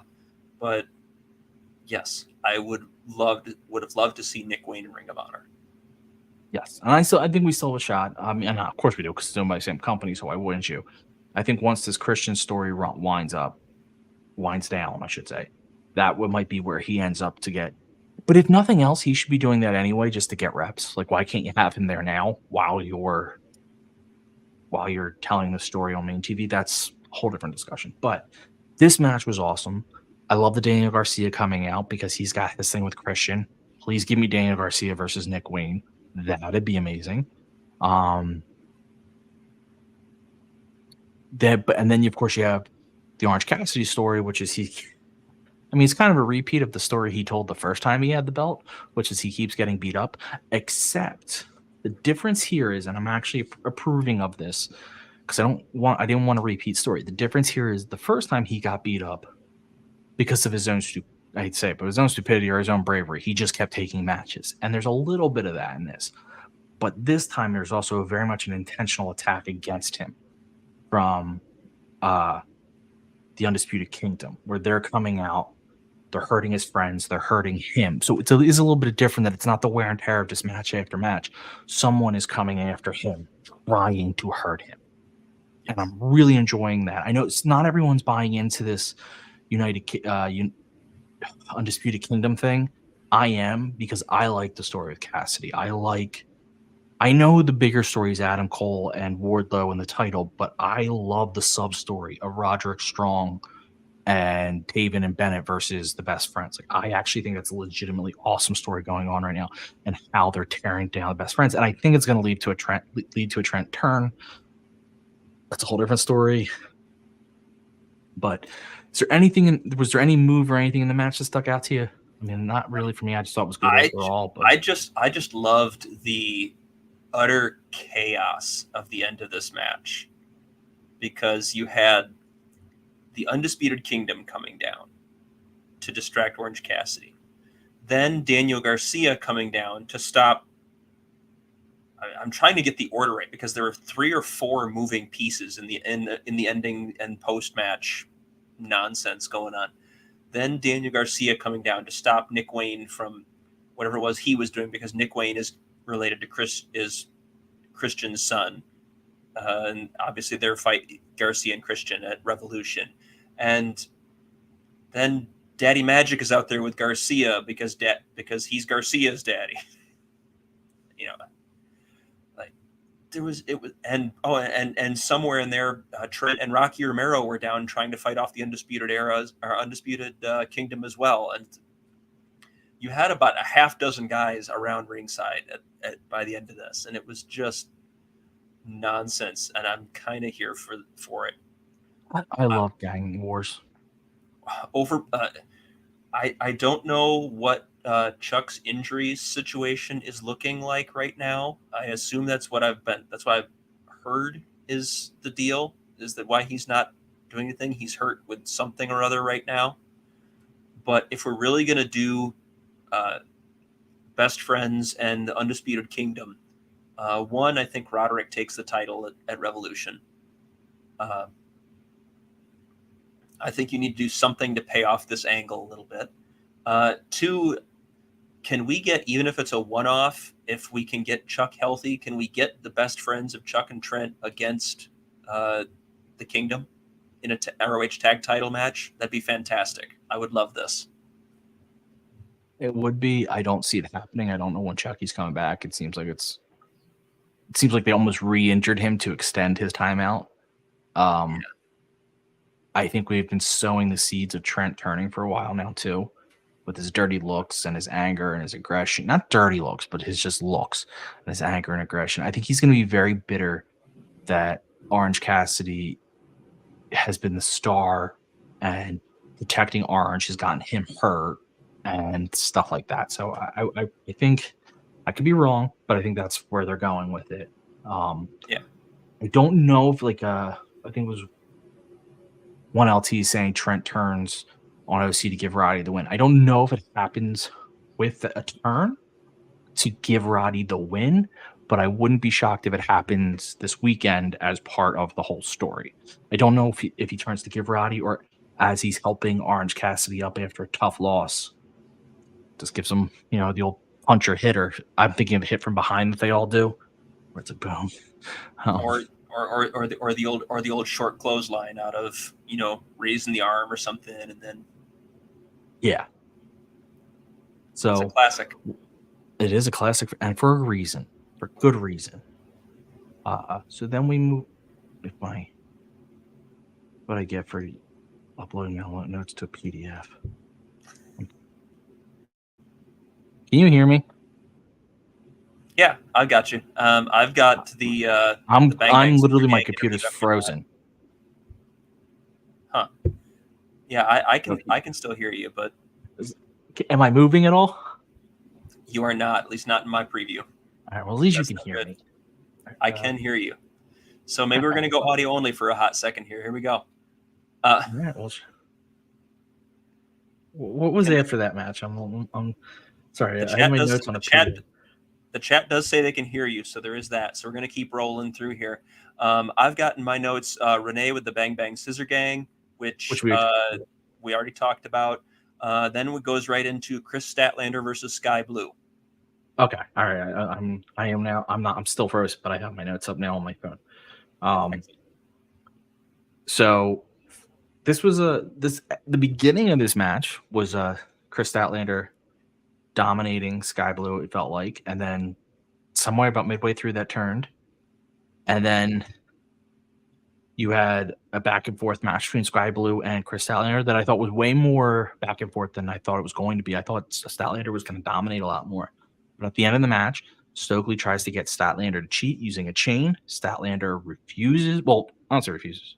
I'm back. I don't know what my computer did. So, that was weird. It's weird you could hear me, but I couldn't. Whatever. At least it worked. Jesse Ozog's got you in the chat. So that's what he gets for sandbagging you. I've been nice to you. I've been nice to you lately, Jesse. How dare you? Letting you, he's catching strays in the chat.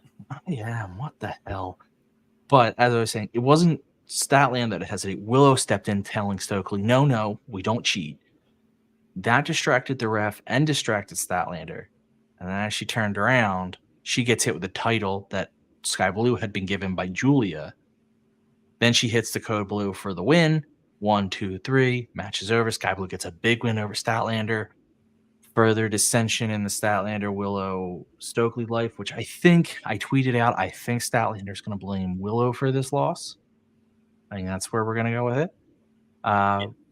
What did you think, Kyle?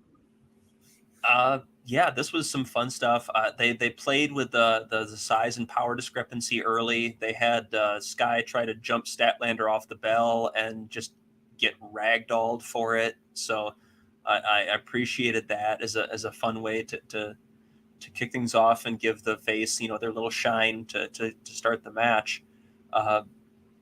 And yeah, this was just a story of Chris's power versus Sky's speed, agility, and cunning.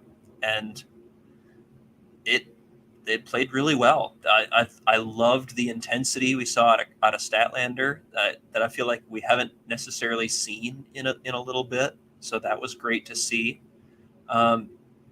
They credit to the producer or the director who had the shot of Stokely with the crazy look in his eye, offering the Willow the chain, or offering Stat the chain as she's leaned up against the ropes, and you could see Stokely over the one shoulder, and you saw Willow over the other shoulder, both arguing for and against. And it was very literal in that sense, but I appreciated the composition of that shot, and that was about as on the nose as you could get.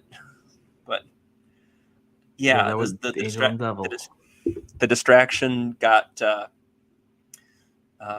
I thought it was Julia that rolled in with the belt and hit her and rolled back out again. But in any event, she got hit with the belt, got hit with code blue, and that was enough to get the 3 count. Hopefully Julia is healthy again soon. I believe the report I read from Fightful was that it wasn't believed to be serious, but that she probably wasn't going to be cleared by the end of February. And it is the 28th. It's February is almost over. So hopefully this means Julia will be cleared soon.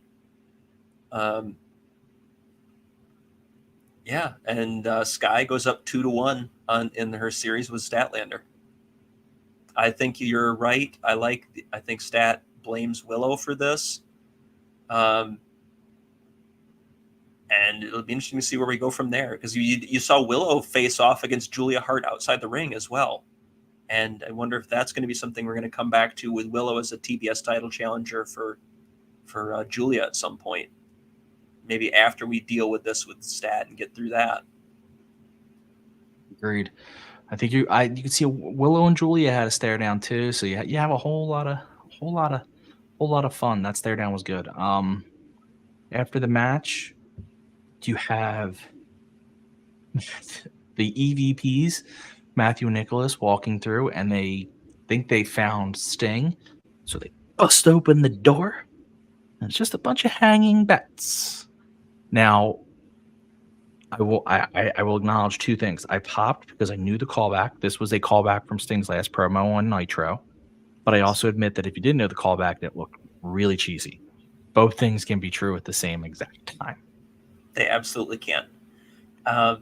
And I saw a couple of people on social media say that it was kind of cringe and kind of cheesy. And when someone informed them of the connection, they kind of doubled down on that impression. And if that's your case, then so be it. But I appreciated the callback.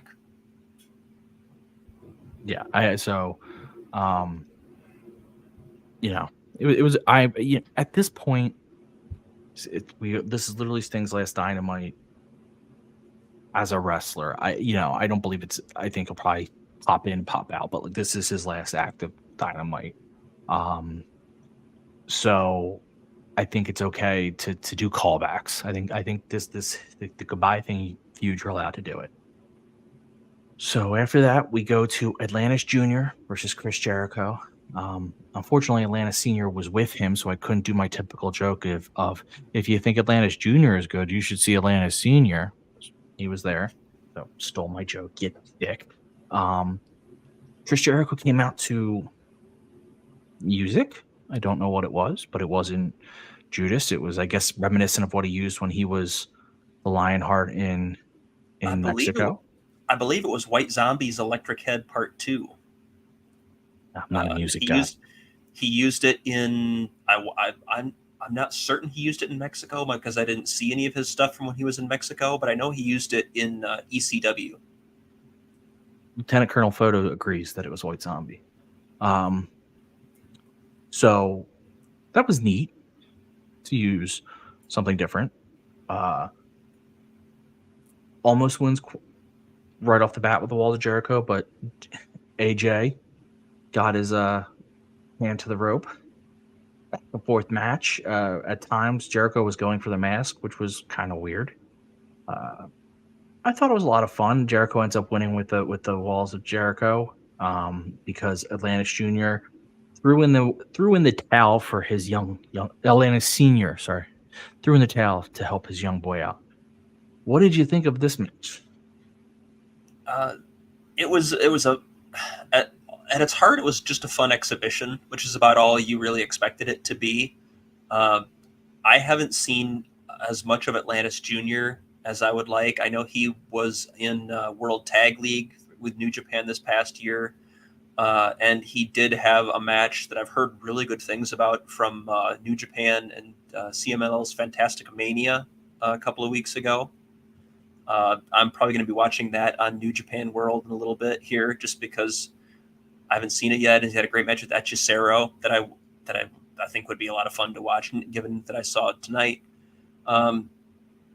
Some cool stuff here, and I appreciated Excalibur contextualizing it for us, like the top rope bulldog that looked absolutely brutal. He didn't come down flat. He didn't even come down flat. He came down at an angle. And that was rough.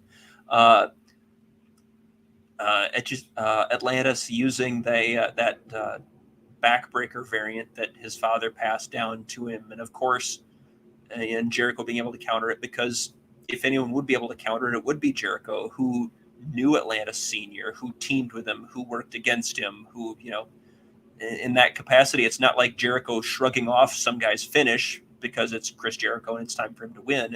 It makes sense. Obviously, he would know what this hold's all about, how to get into it, how to get out of it, and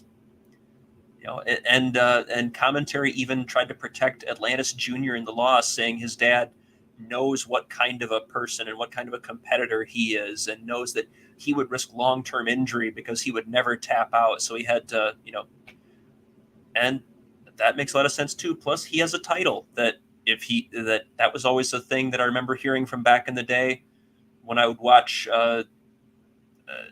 even watching WWF in the 80s, you'd hear Gorilla Monsoon talk about champions and non-title matches, about how if they get injured, then that could jeopardize their title reign and the amount of money they can make off of it. And at this point. Doesn't And get said enough. It's true, and it's a similar concept here.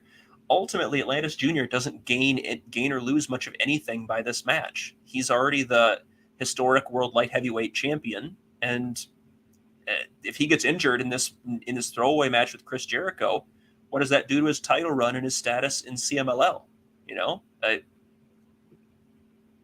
doesn't get said enough about champions having a reason to almost lose a non-title match. Not lose, but give a little less. I was going to point out I did appreciate comments at the end trying to put the kid back over, being like, hey, he was gonna hold out until the end, and that's why the tail has to come through. Now, if you're watching, he tapped, but we're not gonna say anything. The towel came through and he started to tap. I noticed it, but I really wish they had that. Jericho had put on the old school line tamer. Yeah, he doesn't use that anymore. I thought against Atlantis Jr. that would have been a perfect thing to do, because it's a little more upright. But listen, I'm glad he didn't go for a couple of the old moves he used to do, because I was not excited to see what kind of injury he may wind up with if he tried those. But this was nice. I'm so far enjoying the relationship between AEW and CMLL. I feel like it could have been, AEW has a really great, an obviously really great relationship with the New Japan. So their relationships in Mexico before now had been a little bit weaker. They had some with AAA, but they didn't have. It's been a lot less giving. This seems a lot more giving, a lot more like, I don't know. Actually, how do I say that? She had Vic Kingo and stuff coming across. This seems a lot more official, I guess, the way I want to say it. AAA was letting their guys come and wrestle, but they weren't. It didn't feel like they were. Why I keep getting like all behind? Am I frozen again? God damn it! I caught up. Yeah, you caught up.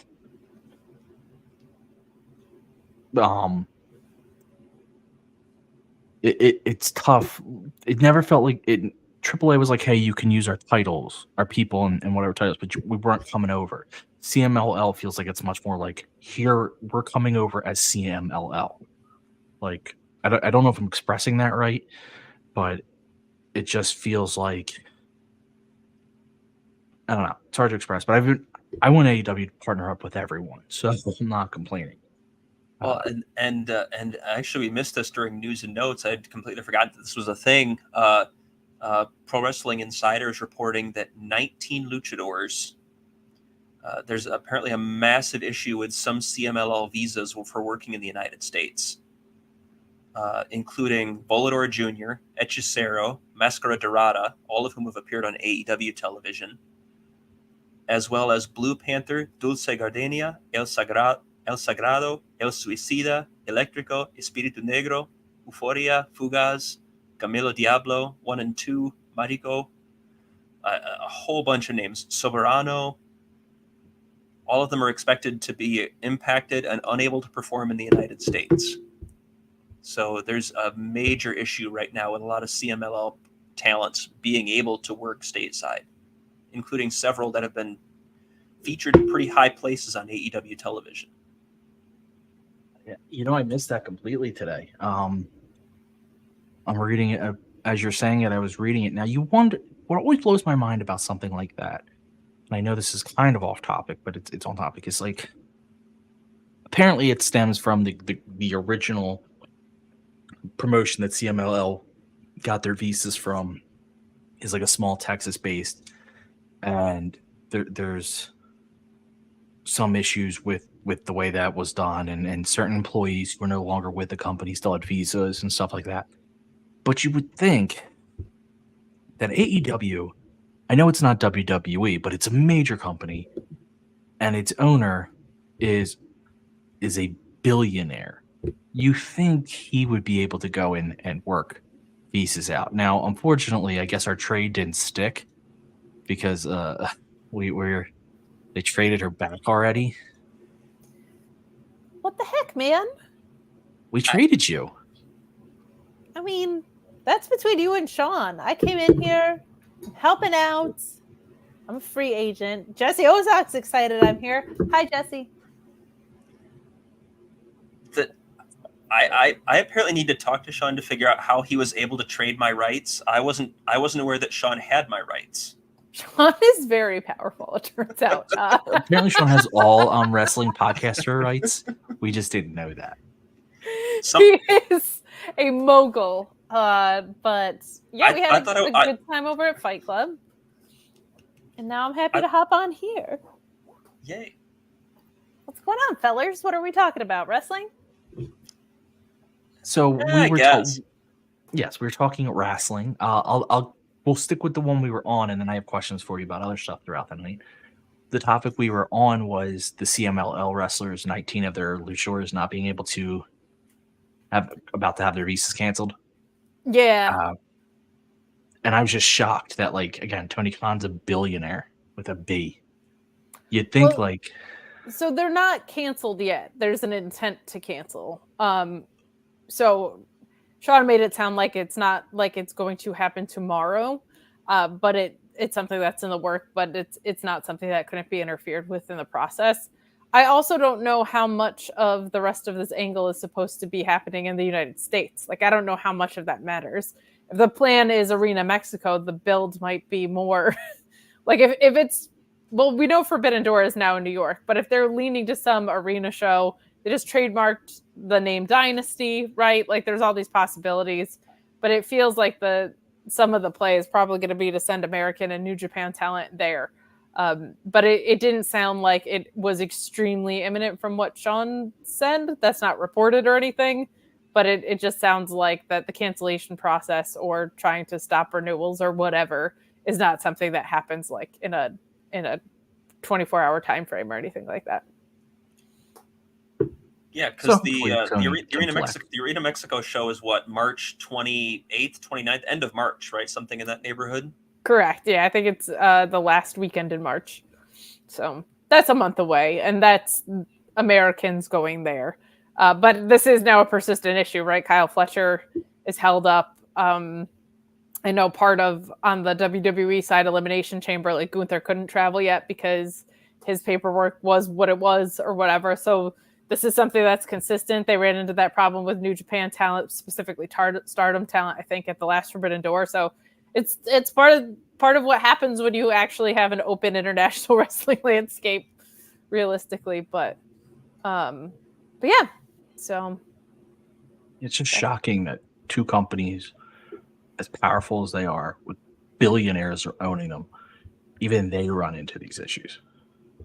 Yeah, and I don't know what that is. I don't know if that's a paperwork issue. I don't know if it's a timing issue. I don't know what that looks like because I don't know the reasoning behind it. But that is a confirmed report from Pro Wrestling Insider that broke earlier today, I think. So cool. It's taking everything inside of me to not make a joke that would make us very popular in some circles. Do not. Yes. It's not worth it. It's not worth it. So, okay, let me go to where we were going. And then I have questions for you. Yeah. We were actually towards the end of the show. We were at the EVPs. I might have heard, was it Shivani or Excalibur saying you can't even call them the Young Bucks anymore? But the EVPs walked out, Matthew and Nicholas, to pick fights with fans. One of them ended up being Darby. Darby attacks him, but then he gets his ass kicked. Then Ric Flair comes out, and they seem like they're on the same side, but Ric Flair betrays them until he gets a low blow. And my God, were they being super gentle and soft with everything they did with him. Which they should, because it's fucking elder abuse. You should not be in the ring. Agreed. And then camera's being weird. Sorry. Sting's music hits, and they walk up and the EVP thinks they're going to be smart. They're going to jump him when he comes out from the back. And at a moment out of my childhood, He comes out of the rafters. I got to give the Bucks credit. They sold it very well. They did the turnaround. And he beats the hell out of him with his baseball bat. I have many questions about the bats they use because they made the metal cling sound, but then Sting hits them with it. So either he's very good at like adjusting the power of his swing, or their props department's amazing. Both are very impressive. He does the Scorpion Death Drop, and we go out with Sting on top, having just come down from the rafters. It was amazing. I said on Fightful, and I'll just reiterate it here, that having started watching in 2009, a lot of nostalgia stuff is lost on me. It blows people's minds. I don't give a shit about The Rock. I'm sorry, I don't like going back and watching the Attitude Era. It ages poorly. It's not for me. When I do watch stuff, I'm more of a Stone Cold gal. The Rock that I've known in the time since I've watched wrestling has been him being bad against John Cena and him taking the title off of CM Punk in my favorite CM Punk reign and doing horribly in a very long promo battle. That's the case for me with a lot of wrestlers. There are some, right, like Bret Hart, whatever, that will just always be impressive and timeless because of their work. When you talk about character and gimmick-driven stuff, there's not a lot of things for me to attach to. Sting on this run has had so much great present-day work with Darby and the promos he's delivered on this 3-year span that I have an attachment to that. And when you get the insight of how good he is at delivering promos now, and you get to see the sincerity in real time, I loved the promo we got last week. It does frame what you're going back and watching with Surfer Sting and Joker Sting and Crow Sting a little bit differently. It makes it feel accessible. It makes it feel fresh and different. And so what was cool was like I had goosebumps watching that moment, and I was not transported back to a moment that I was watching as a kid, but I still felt like this thing about it. And Sean had said it wasn't even on his radar of things that they could do when sending Sting off. Like it didn't even occur to him. I think that's what was so cool about it. I don't think anybody was actually expecting it, which is so special to be able to deliver something that iconic. Because we were trying to figure it out. Like I don't think they did that since Owen. Like I don't think he has descended from the rafters. And he did once in 2007 in TNA. Okay, so Just wow, one time though. One time and in TNA, and I was we were sophomores in college, you and I. Like that's crazy. And if it's TNA and not to be whatever, who knows what kind of building it was? They ran small venues. Sure. So it probably I don't know because I wasn't watching TNA at the time, but like the moment that it was tonight felt really special. Felt really, really special. It's really impressive that it gave me chills when I don't have an attachment to that era. I can't even imagine how you guys felt, especially like Ryan's a Sting guy. So, Kyle, I'll throw it over to you because, like, I just was blown away that it was something that they didn't attempted because I think it was the coolest possible fucking thing you could have done. I'll also just say Ric Flair should not be in a wrestling ring. They should not have sold for him. It looks terrible. It's uncomfortable when he's in the ring. And I don't even mean that just from the Ick Flair, he's a piece of shit guy aspect. I mean the fact that, like, he's like in his late 70s going on 900. Like he does not look good. It's very uncomfortable watching him try and put out any offense. It's very, very uncomfortable watching him take any offense from anybody else as gentle as the Bucks were. Like it's not good. But none of that matters because Sting descended from the rafters and that's what we got to go out on today. Yes. There's a lot to unpack with this segment because of Ric Flair's involvement. The second he took his jacket off at ringside, I just went, oh no, this is a very bad decision. But the fan service that was all through this night with the bats hanging in the locker room. That was the nod to the last Nitro, to the coming down from the rafters. Like, if this type of situation isn't the moment to do fan service, then there is no moment to do fan service. Like, this is your absolute opportunity to get all these things out that you've always wanted to do or always wanted to pitch, and to make that happen. But yeah, this was just a lot of fun. My personal connection to Sting was never Crow Sting. I had sort of I grew up with a VHS that my dad had taped off of TBS of the main event of the first Clash of Champions of Sting versus Flair in the 45-minute draw. A tape that I almost wore out. Like, that was my connection to Sting. That Sting. That was the bleach blonde hair and the face paint and military pressing and dropping Ric Flair like roughly 1 billion times. And like, that guy, and you can't deny the aura of what Crow Sting was, but that wasn't where I first made my connection to him. So it's never going to be as strong for me. But that being said, this was great fan service. This was a lot of fun. And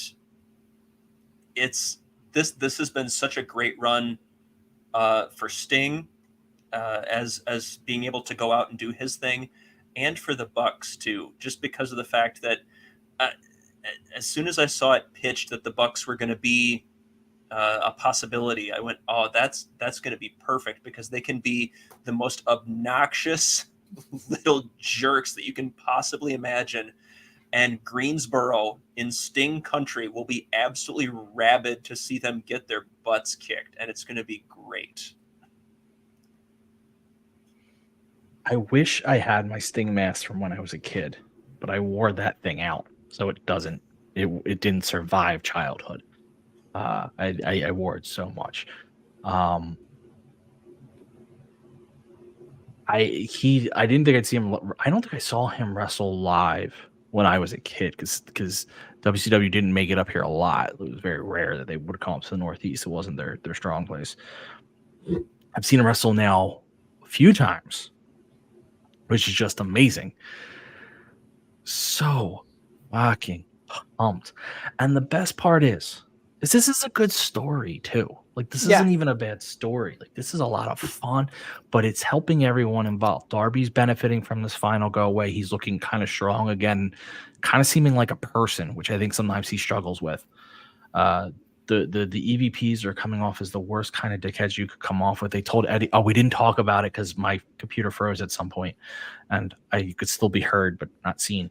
They told Eddie Kingston he should wear a sports jacket at one point. Like, they're just they're benefiting from this whole thing. So I think that makes it better, is that Sting's not going out on a shitty nostalgia trip. He's going out on the best kind of nostalgia trip. One that is actually fun. Sorry, I didn't mean to interrupt you. I feel like AEW uses nostalgia talent extremely well, and they do tributes extremely well.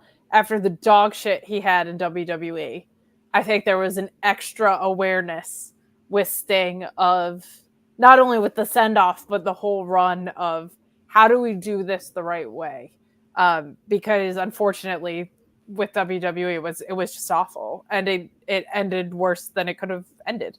It was kind of like everything that Sting had feared about going there in the first place manifested itself. Like, it was so bad. But they do tribute so well, and they use nostalgia acts so well. But that was occurring to me as I was watching it. I was like, I feel like there was just an extra layer of it, because I think Sting is extra special compared to some other people. No offense to Mark Henry or The Big Show or any of that. But like, Christian, you can't even call a nostalgia act because he's in the prime of his career, evidently. Like, this is ridiculous.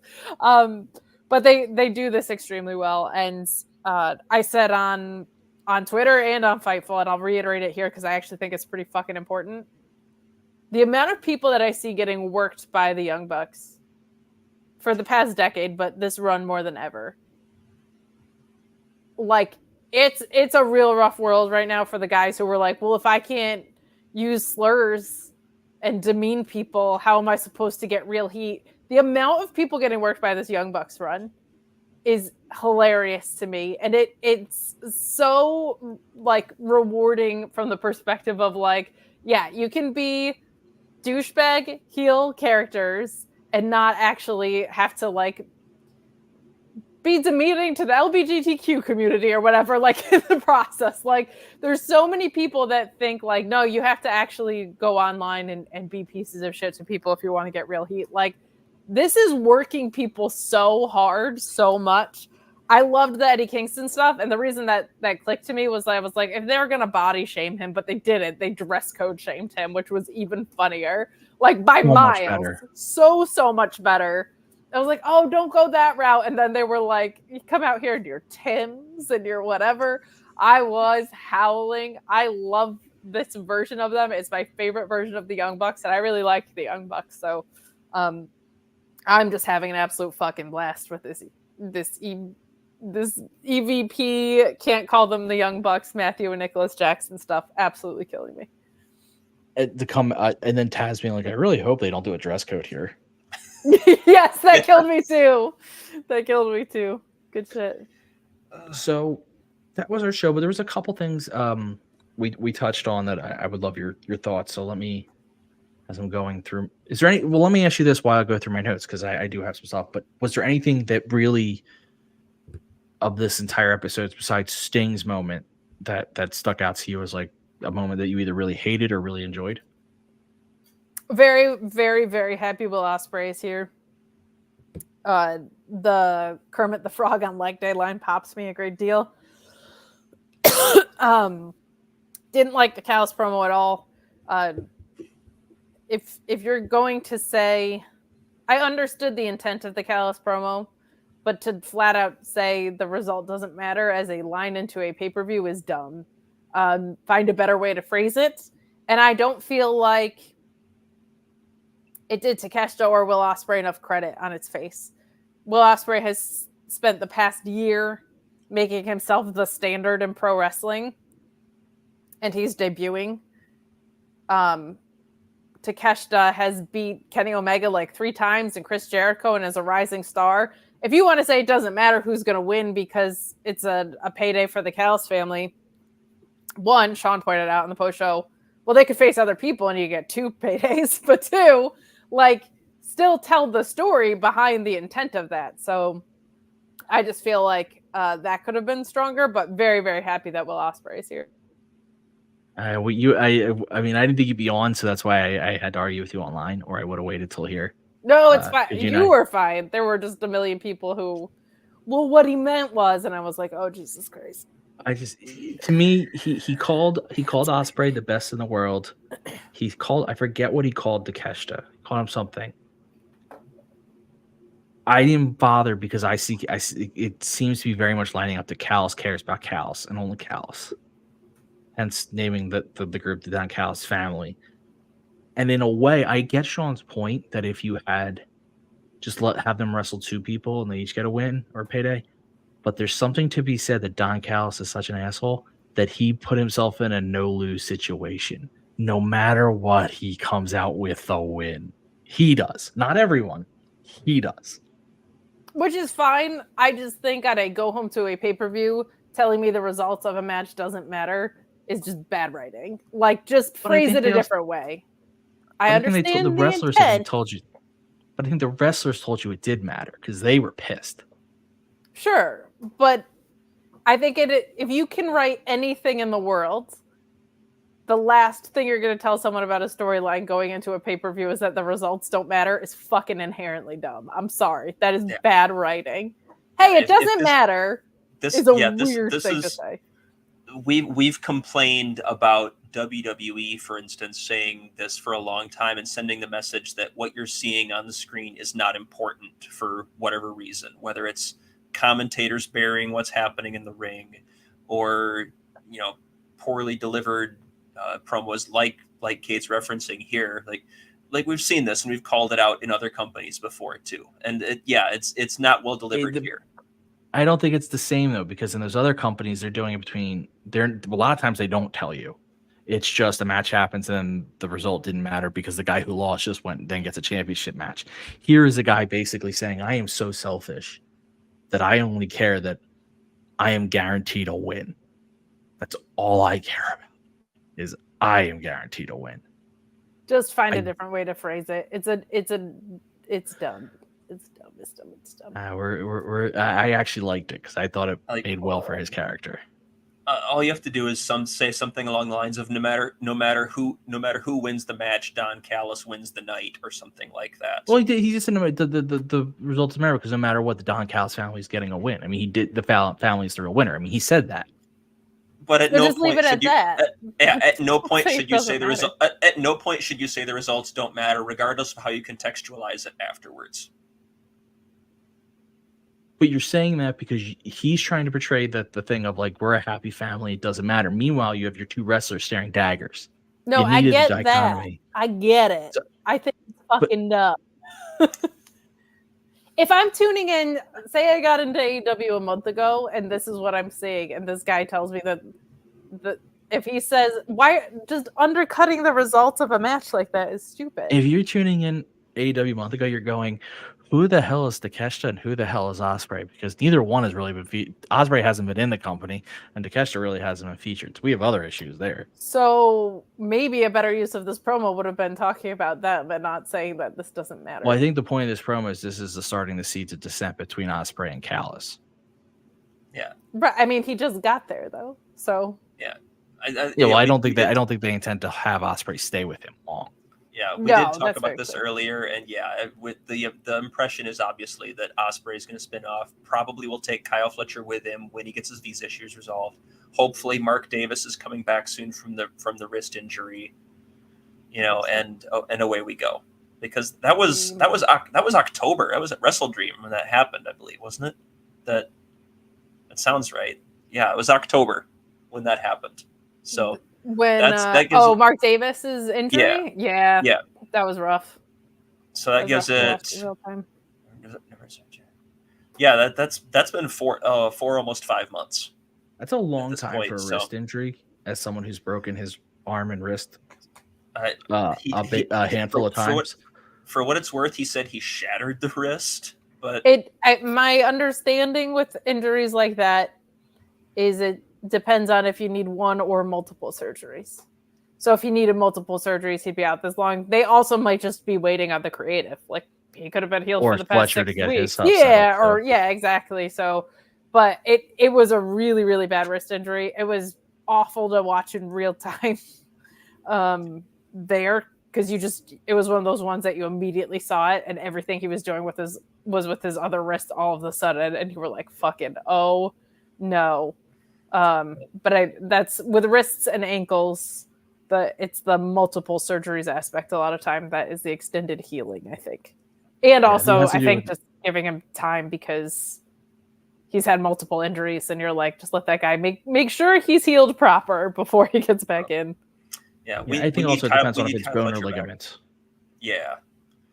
We also need Kyle Fletcher back to lose to Ethan Page so we can have a TV champion that's, That'd be nice, wouldn't it? If we had champions on the program. Yeah, we started with the fact that ROH had, in some form, about 3 belts, not numerically, but divisions. 3 divisions worth of championships tonight. None of which will be defended on ROH television anytime soon. Well, the good thing is that we have an ROH pay-per-view in 5 weeks, so that was Kyle's point.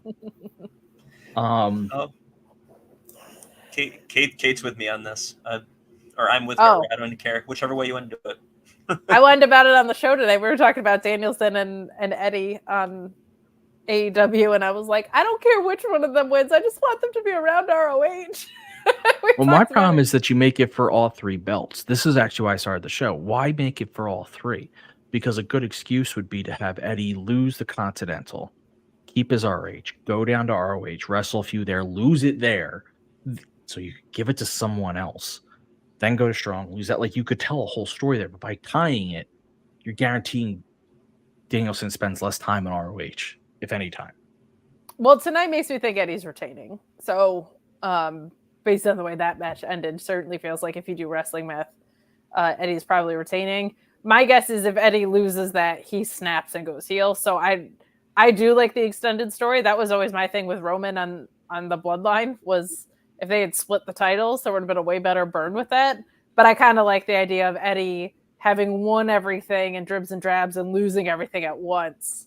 Could drive him absolutely fucking mad, depending on how he loses it and who he loses it to. Like, if he loses that to Moxley, that guy's gonna go fucking insane, which would rule. So we'll see what happens there. But same with the 6-man picture, but like other things that I didn't like tonight. Like, I'm just so fucking over the Acclaimed. I'm so fucking over this trios run. Give Anthony Bowens a solo push, put him in the C2 this year, get him away from Max Caster. It does feel like hopefully this is going to get expedited before the next pay-per-view cycle, because that would be way too long. I'm hoping maybe at Big Business or something we wrap up this angle, because I didn't even want it going to Revolution because I fucking hate it. So well, this all ties in together. I saw a couple people say online that they didn't love the idea of Will Ospreay staying with the United Empire, that they feared that he would get thrown in with the group and then get less shine.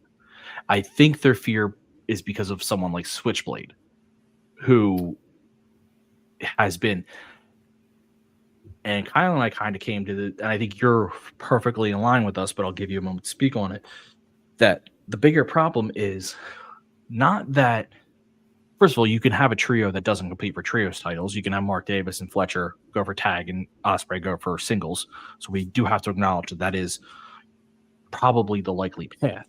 But Kyle and I kind of came to the same, at least came to somewhat of an agreement, where the problem just is that the way they treat the trios division has been so terrible that that's why you don't want him in there. Whereas if the trios division right now was being held by the BCC, as Kyle suggested, and those three were just wrestling everyone, every trio, and just having great match after great match and awesome feuds, then you'd want the United Empire to come in and wrestle them. So I don't know what your thoughts on are with Ospreay staying with the UE, or that's kind of what works in New Japan, is that you can have individual paths, but you're a part of a group. I don't hate that idea here. I think you have a huge opportunity to make the trios division mean something again. And I think they're also going to be super, super, super face when they break off from the Callis family. So them versus Lance Archer and the Righteous, them versus the Blackpool Combat Club, them versus the Hardys and Mark Briscoe, or whatever the fuck. Like, I think there's a lot of possibilities, and I think that also extends to ROH. I think Shane Taylor Promotions is probably heel when they add someone else. Dog Castle and the boys is face, but you could do whatever the fuck you want with them. Yeah. There's a lot of possibilities that I think could work if you wanted to go in that direction. They could also be in the trios division and not win. So I agree with the sentiment that if they treated the trios division better, that's a good call. I have a hard time with the timing of it, because I think Will Ospreay is your champion by the end of All In. Oh, I don't think he's in the trios, but my point is I think he's doing the singles run while UE can do tags. But my point being is I think the fear is all based on the fact that, like, Switchblade, I think he is the fear most people have. I think that's tough too, because a lot of it just feels like they lost their footing when Juice went down. Like, Juice went down, and I think people were like, that's a big absence, that's going to suck. But then Jay had a good C2 run, and then they came back, and it was like, there's not really... It lost a lot when Juice Robinson went out, like, undeniably. And to me, like, the thing that actually hurts Juice the most is the fact that the Acclaimed was not treated with any sort of real gusto for their entire trios run, because them winning it is more just like, oh, thank God. It's not like, oh, sick, the Acclaimed are super over, and now Jay White is going to have this huge, awesome thing. It's more like the Acclaimed are dead in the water, and if Jay White wins, hopefully that'll help restore this division. But I certainly understand people's hesitations around that. It sucks. And it's just taking for fucking ever. Yeah. Get it going. I mean, but we were saying, like, you know, think about it. You have Switchblade, Jay White sitting there. You could have a trios rivalry with, we'll say, even the Acclaimed. He could be having singles matches with Anthony Bowens right now to lead up to their trios championship match. Like, you know, he could be having matches against Malachi Black or Buddy Matthews. He could be having matches against all these guys that are out there and still be operating in a trios capacity. Like, trios gives you that freedom, and he does none of it. And they just don't. I don't, you know, I'm trying to think, was there anything, like, I'm going through my notes. Anything else whatever? That was the big stuff that we talked about. And we opened up with some complaining about ROH, as you do with an AEW show. You know. Well, I had to establish that my problem was for me to notice it was a problem. Yes. That I'm watching. It was Danielson versus Kingston was where I noticed it. It was like they're talking about the Continental belt. They're barely referencing the other belts at all, and it's just like, they're so subpar. They're so not. No one cares. It's also it's also lazy. Like, when they said they were going to lean more in the New Japan direction, I didn't think they meant we're just going to use a bunch of belts as props for lazy stories. Like, that's not what I wanted. I wanted them to be sports-based feeling for sure, but it's it feels like they're like, oh, we need something for this angle. Let's grab an ROH belt instead of there's this really great story. Now, I will say that the Devil angle, it did kind of feel like we got this full circle moment from the Undisputed Kingdom with Mike Bennett and Matt Taven. It felt like they should have had those titles for a long time, but they're not on ROH anymore. Like, they were the reason the Kingdom was over was because they were doing all this work on ROH, and now they're never on ROH anymore. So it feels like they finally got what they wanted to then not do anything on ROH about it. That's the problem. Like, if you could have the Undisputed Kingdom is actually a perfect example, because they're not Eddie Kingston, they're not Bryan Danielson.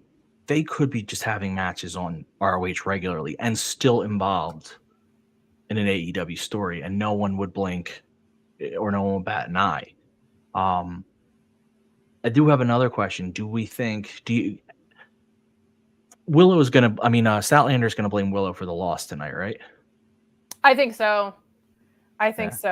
And I like that Sky Blue just kind of has her number. Like, I think she's 2-1 now against Chris. And her big upset win was over Chris. Like, the first time Sky Blue was like, oh, wow, she got a huge win, was against her. It's what they never paid off with Jericho and Scorpio Sky, or Jericho and Action Andretti. So it's kind of cool that they're following up on it here. And credit to, I've called this out a couple times too, but I truly feel like it's intentional. Part of Stokely Hathaway's character was like hitting on girls that would act like they were out of his league. It might have been, depending on your purview. It never felt uncomfortable or threatening in any way, shape, or form, because I feel like the women always were like very dismissive of it. But I do feel like ever since the Vince news broke, like, they've cut that out entirely, and I actually give them a ton of credit for that, because it's called more managerial. 100%, and I appreciate that. It feels like they had the perspective to say, a man in charge of a bunch of women, maybe let's not keep up this flirtatious persona. And it kind of works with the way the storyline has evolved anyway. I don't know if that was always the intent or it's because of this, but it feels like a very intentional choice to get away from that. And I just appreciate that as a gal watching that, because it definitely reads across the board as that. Yeah, I think it helps that, I thought the angle was funny when it was Stokely hitting on Stat. I think it helped that Statlander obviously could beat up Stokely. I think we just that really does lend to not making it feel nearly as threatening. But you're right, it has switched to a much more old school managerial. He thinks Statlander, he's just trying to get Statlander to cheat, basically. Like, take the advantages given to you. And Willow is just too pure. She's just such a pure soul. She is a pure soul. But I saw that. I mean, I tweeted it right away. I'm like, she's gonna blame Willow for this, which is kind of accurate. It's not entirely inaccurate. You know, No, that's what works about it. Yeah, that's why Willow is literally the angel on her shoulder from that shot tonight. Yeah, it's good stuff. The women's division is cooking. I love that storyline is title adjacent while having title implications with Julia. Like, it's not a title picture, but it affects the title picture, which is healthy. Like, we're getting a lot of that with the women's division. So that rules. You did have you had a Willow Julia stare down. Yes, exactly. So it feels like while Julia's been injured, banged up, whatever's going on with her, they've been developing the story alongside to complement what she'll be able to walk back into when she's ready to rock and roll. So that makes me very happy. It's just a lot more intentional in the women's division across the board, and especially the closer we've been getting toward big business. Yep. So did you have anything to say about the Hangman Swerve? You don't have to have anything to say about Hangman Swerve. Oh my gosh. No, I loved this. I don't like the psych angle stuff very much, but there were a few things that I liked about it. That's just taste. The execution of it was really well done. Like, from Hangman selling last week up through today, everything that he's done, and God bless his mustache. It was done perfectly. It's not for me. Like, I don't really love the ha ha ha sneak whatever angle. But one thing that I loved, that even though Alex Pulaski was off tonight, he's not off the DM, so we were still talking about it. And he pointed out one thing that was really cool was, or not, depending on how you view it, but what Hangman ultimately did was give the people the match that they ultimately wanted, which is very much a face thing to do. Like, he was trying to deceive his opponents, but the crowd's excited for this match. And Swerve, who's portrayed as the face in this, was the guy who kind of fell into the advantage of it all. And so it feels like they're shades of gray. Like, it feels like they did a double turn, but if you pay attention to nuances like that, it's kind of cool, because it's like Hangman has a reason to hate Swerve. Swerve broke into his house and fucked with his kid, right? So there's these progressions, and it feels like a double turn to me. It feels like a double turn did happen, but I like that it's not black and white, black and white, black and white. I like that Hangman punked out his opponents, but ultimately the audience is ending up with what they wanted the whole time. Like, that's pretty fucking clever, and I appreciate that. So good eyes by Alex Pulaski on that. But I loved this, and Joe, I do think it's Swerve's time. I wouldn't be shocked at all if Joe retained it, because he's just the fucking best. My whole thing with Joe is, I don't know if it's going to feel like there's a time for Joe to drop it, because he's so good at this. I don't ever want him to drop it. This is why this guy has had 500 plus day title reigns, 300 plus day title reigns consistently in his career, is he feels like a champion. And I liked a lot of the MJF stuff. I know people were super fatigued on it by the end, and that's fine. But it is very refreshing that his character is like, I'm an adult, I'm a champion, and you punk ass bitches are not going to get the title because I'm fucking Samoa Joe. I adore that, because it just feels like such a 180 from Max, and it feels convincing with who he is in the ring. Why would he think anybody could beat him? He's the fucking best.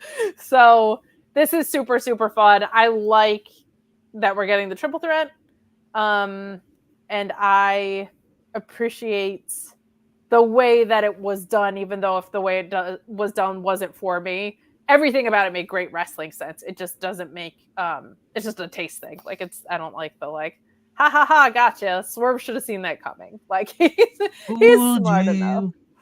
But really, really well done. Really well executed.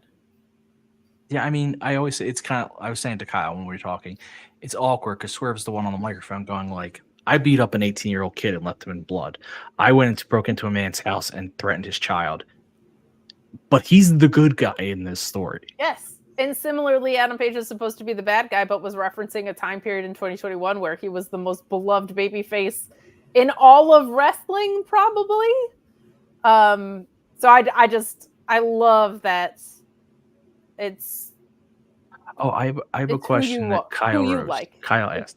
Kyle asked a good question. I think it's an important question for you. Joe is an excellent talker. He's the best. Would you think that? Would you think? Do you think he can be considered because of how good he is, an underrated talker? Like people don't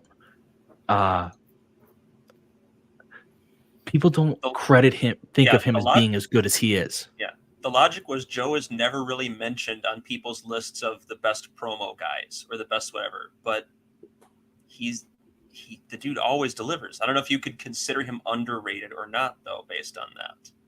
It's really difficult because it all depends on what your definition of underrated means.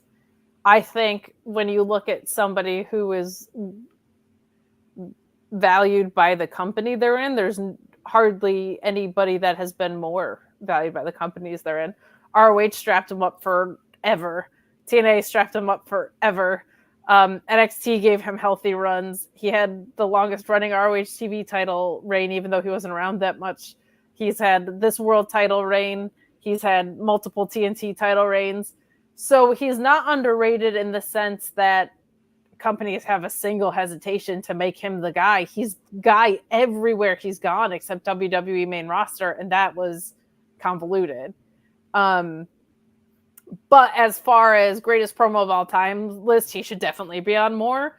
I think what's interesting is you're seeing more appreciation for that in this run. The bitch of all that is so much of that is the creative you're given. Like, so, and honestly, he was given such dog shit in WWE, but he still did really great stuff in it. But you're never going to be like, that's one of the greatest promos of all time when you're given dog shit. Like, you're just not. I think people are remembering it now in the context that he's been in now, because he's excellent at it. And I think I'm big on, and it makes me sound so fucking pretentious every time I say it, and I'm aware of that. So just know. Pretentious sounding? Just know that I sound pretentious. But a promo is supposed to promote a match. It's not supposed to be, you sounded like the best talker in the room for this. And a big part of that is making your opponent look and sound good in the process. And so sometimes I feel like the most effective promos aren't, oh, I remember this line or that line. It's, did you get me to buy into the match, though? And that's why I'm such a big Eddie Kingston gal. It's stuff like that. Like, it's, everybody That's actually remembers. not that pretentious. And I'm very It's not upset that now. bad. It's not a tech or rant or anything like that. I'm It's very not upset. I my wanted it to be pop very punk pretentious. rant, but it's if the intent of a promo is to promote a match, Samoa Joe has to be on every single one of those lists. But I think people's lists get truncated by guy that's the best talker. Because I'll tell you what, like, everybody remembers Redeem These Nuts from Eddie Kingston, and that was fun. But they don't remember, if your God really loved you, they wouldn't have put you in a match against, he wouldn't have put you in a match against me, because everything that I have is your weakness, and him naming 5 different moves that he has that goes after Miro's injury.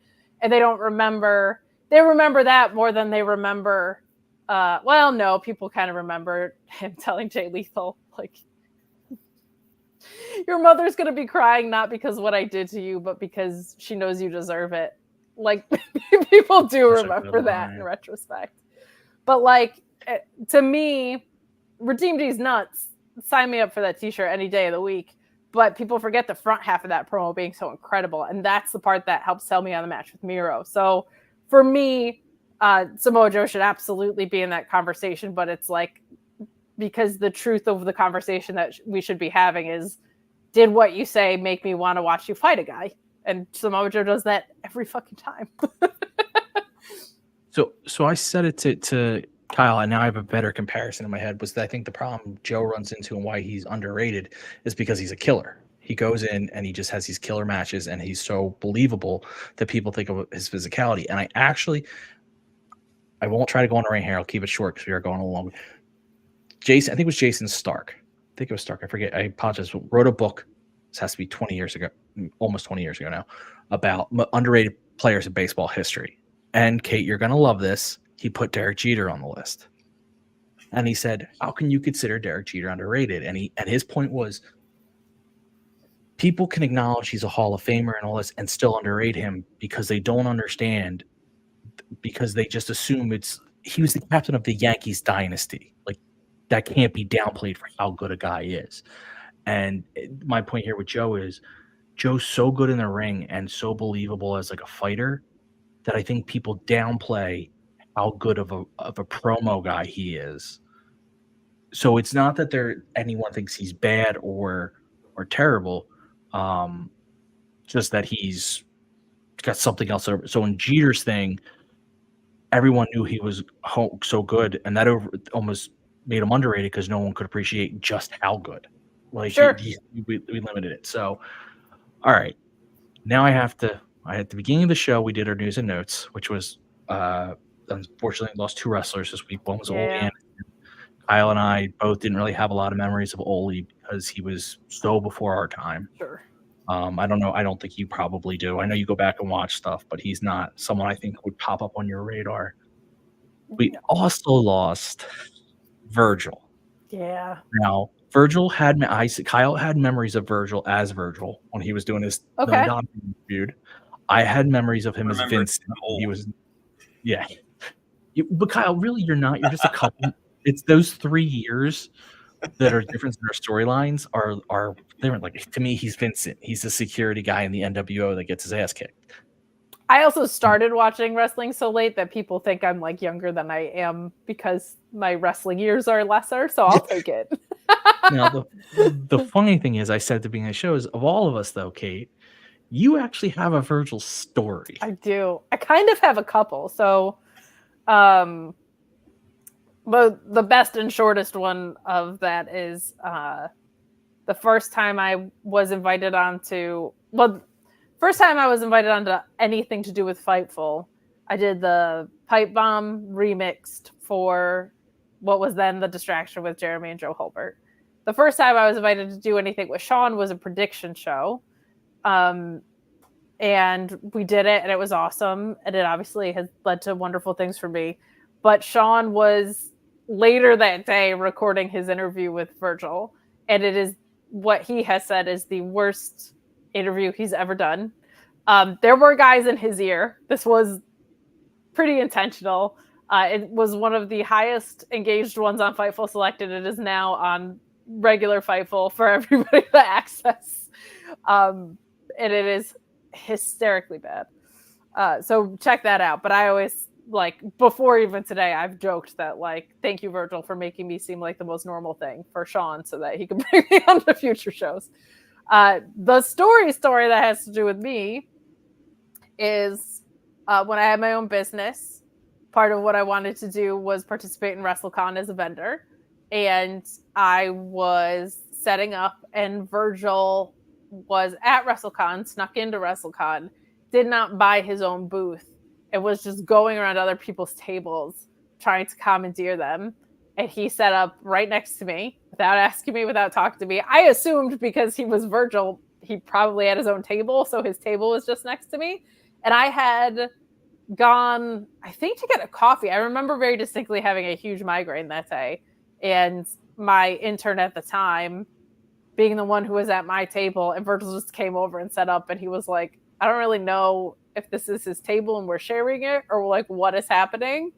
But he set up all of his shit. He never purchased a table, and he started taking pictures with people. And then he would offer to take another one because we were trying to raise money for a charity. He would be like, hey, throw $5 her way or whatever. And so we probably made more money than we ever would if he wasn't there. But he just straight up took over the table without talking to me. And then the next day I was like, not again, buddy. But he was going around doing the same thing to other people. And somebody was like going around warning him. And so I'm pretty sure he got booted because somebody finally ratted him out. But that was just the most Virgil thing. He was very nice. He was just like being a carny. And God bless him because he was real good at it. Very sad that he was only 61. Very sad that the end chapter of his life was overtaken by dementia. That's brutal. That's awful. But here's the thing about Virgil.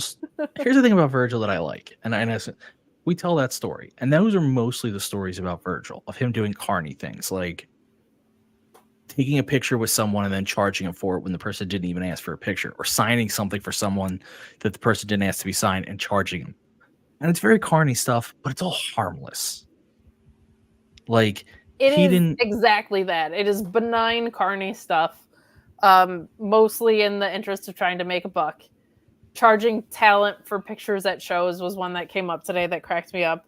Follow Joey Janela for some really good ones, but none of them are mean-spirited. None of them are Virgil made me uncomfortable really in any way. Like it's all that. It's all like very silly carny shit. Unless someone wants to correct me, I haven't heard that level, like a bad story about Virgil in terms of like, No. like your story, you're working for a charity. He helped you make extra money for that charity. Big time. But he did take, I remember getting the text from you because again, you weren't, you knew who he was, but you weren't a Virgil person. And No. You're just like, Virgil is at my table. And I'm like, what is And going on? by the way, like just really amping up his own legacy as like founding member of, like, it was so fucking funny. That was the day before I met the Shining Wizards, actually. That WrestleCon, I worked, and then Kevin Gill, wonderful commentator and human being, messaged me that the Shining Wizards, who I hadn't known, he was like, I'm with people that have an extra ticket if you want to join us at Madison Square Garden. So that whole weekend really kind of set up this whole moment right here. It's like I said, I remember very well because I was laughing my ass off as I was hearing this story because I had heard Virgil stories before, and now I knew someone, and just like, oh yeah, if you listen to him talk, he was the third man in the NWO. Like he was original founding member was like his like who he was because he brought all his shit. That was the most impressive part. He did not buy a table, but he had his bin of shit because he was selling 8x10s and DVDs and whatever. So he did everything but reserve a table, and they weren't sold out. Like I think that might have been what they ended up doing. They were like, "Dude, pay the $75 or whatever," because they were not expensive at all. Like if I could have afforded one as a business owner at that time, like it was not an inaccessible price point at all. So it was fucking hilarious. I'm glad we're ending on that because that was a fun story to Hell yeah. Again, it's sad. 61's too early anymore. It's not an old age and he had dementia, which I don't want to get into this series of discussion, but I do raise the question about 61. Are you actually getting dementia or is it CTE? Yeah. I mean, I think that's a very, very real thing. It's a very real thing, especially that era he worked in. We weren't like conscious of that shit yet. So yeah, I feel, how many wrestlers took bumps or shots that they just didn't realize. And truthfully, I feel bad. You hear all the time like, oh, this person did this. Like no one knew. We all thought you could get your head bashed in. Oh yeah, the amount of wrestlers that will say like, when a reporter that doesn't work in wrestling is like, how many concussions do you think you had? They would be like, fucking countless. I don't know. Like I worked through so many concussions. Yeah. Like it was get up and get back out there kind of thing. It was not like it is now. Thank God it is now. Yeah. It's worse than football used to be. I mean, football, I remember they used to be like, you'd get your bell rung and they'd want you to go get hit again to make sure that you were okay. And wrestling was worse.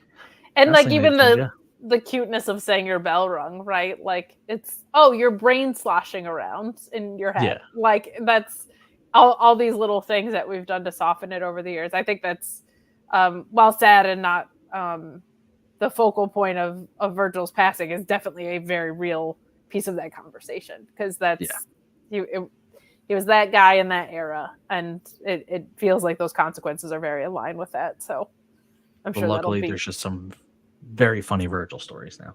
There sure are, and I got to be part of one of them. Cole Cabana had a podcast that was called Wrestling Anonymous, where fans would call in their stories but not say their name or whatever. And when he first started it, I feel like there was an episode, they would just be like 2-minute stories. You would literally leave them on an answering machine. It's a very heartwarming podcast. But he had one episode where he was like, just all of them were Virgil stories. Like it was like every interaction that we got, some were heartwarming stories, some were funny stories. He was like, anything that was like funny or carny or whatever, he was like, for when we opened up the hotline for you to leave them, the first episode, he was like, it's just like 20 Virgil stories and then like 4 that weren't or whatever. So that may be, if you're looking for a fun little cliff note, is like people being like, this guy chased me across the street to a gas station to try and sell me an 8x10 or whatever. Like there's a million one of those. So check those out if you're feeling like you have an itch for some silly Virgil stories. Awesome. So that, I think, will wrap us up for our Wednesday night stream, unless anyone has anything to add. No, just that Merch Madness is going on. So buy a Mark Order t-shirt because it's 20% off and free shipping. So Wow, she's a much better salesperson than I am. I blew through that so quickly. Buy a lot. Yeah, I buy one of each shirt. Buy multiples of each shirt. You know what? I'm just going to say it. You look great now, people, everyone out there. You all great, look beautiful, but maybe you get in a different shape at some time. Maybe you get bigger, maybe you get smaller. Buy different sizes so you can always have a shirt. I'll go one further. It's called Merch Madness. You should buy 64 shirts. The tournament expanded to 68 a couple years ago, though. Oh, so there you go. Yeah. Fuck me then. 68 shirts. You're getting 20% off. That's a decent amount. That's like a really decent amount. So buy 68 shirts. Buy them for your friends and family. They make great stocking stuffers. You're going to want to buy Mark Order shirts for yourself and 67 other people. And quite frankly, if you're buying 68, you should buy a 69th just to pop me, because 69 is nice. So buy a nice number of t-shirts. Use the code Merch Madness. Legitimately, there is free shipping and 20% off for a little bit. So keep us in mind if you're making purchases over there, if you would be so kind. If you're like, I'm going to go buy some AEW gear or whatever, keep the Mark Order podcast on your mind and throw another 69 shirts under your order. Thank you. Perfect. So aside from our 69 shirts that you have to buy, follow us on all socials. We'll give you guys a chance to plug, but make sure you follow us on all socials at Mark Order Pod. Because if you want to get to Pro Wrestling Tees store, but for some reason you can't type in Pro Wrestling Tees, if you go to our link tree in any of our socials, it'll get you there. 1LT is saying, I better wear my Sting paint. We don't know when it'll be up or when we're doing it. We as a team have to coordinate, but we will be doing a preview show. I did buy makeup. I so hope it's during a weekday and there's like an emergency meeting that you have after our prediction show. Also, makeup and face paint are different things. That is true. Makeup. It's clown makeup.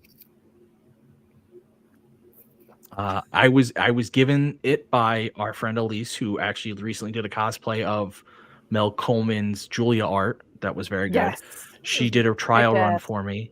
So it is white clown makeup and a black like pencil thing that you do the black stuff with. She forgot to tell me. I'm going to give you guys a little insight and then we'll go.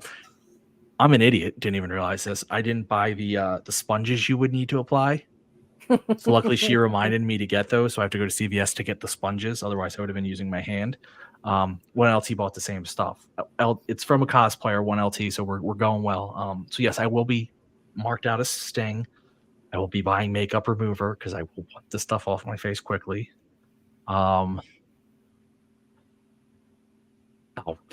bought the sponges. So yes, whenever we do our preview show, please tune in. You will see me in full Sting paint. It will be bad. Sting!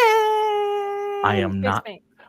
I need everyone to understand two things before, and then we will really move the plugs. One, I have no artistic ability as it is, and face paint or makeup is part of that. Like I'm just really bad at that stuff. Two, I won't be able to wear my glasses when I apply this, meaning I won't be able to see 90% of what I'm doing. Oh, it's gonna be so bad, so good. Like I will I will be like this against the mirror, trying to see like how I'm doing it. So this is gonna be bad. So just everyone be aware. See, you've got to have somebody. You got to have somebody that you can trust that can come apply it for you. This is how I managed to. When I was in college and it was the early 2000s, and I decided to. I had longer hair at the time, and I decided to go full crow for Halloween that year. So I had to. Their pictures don't exist anymore, so those are all gone. I had them uploaded somewhere, and I don't think they're there anymore. Boom.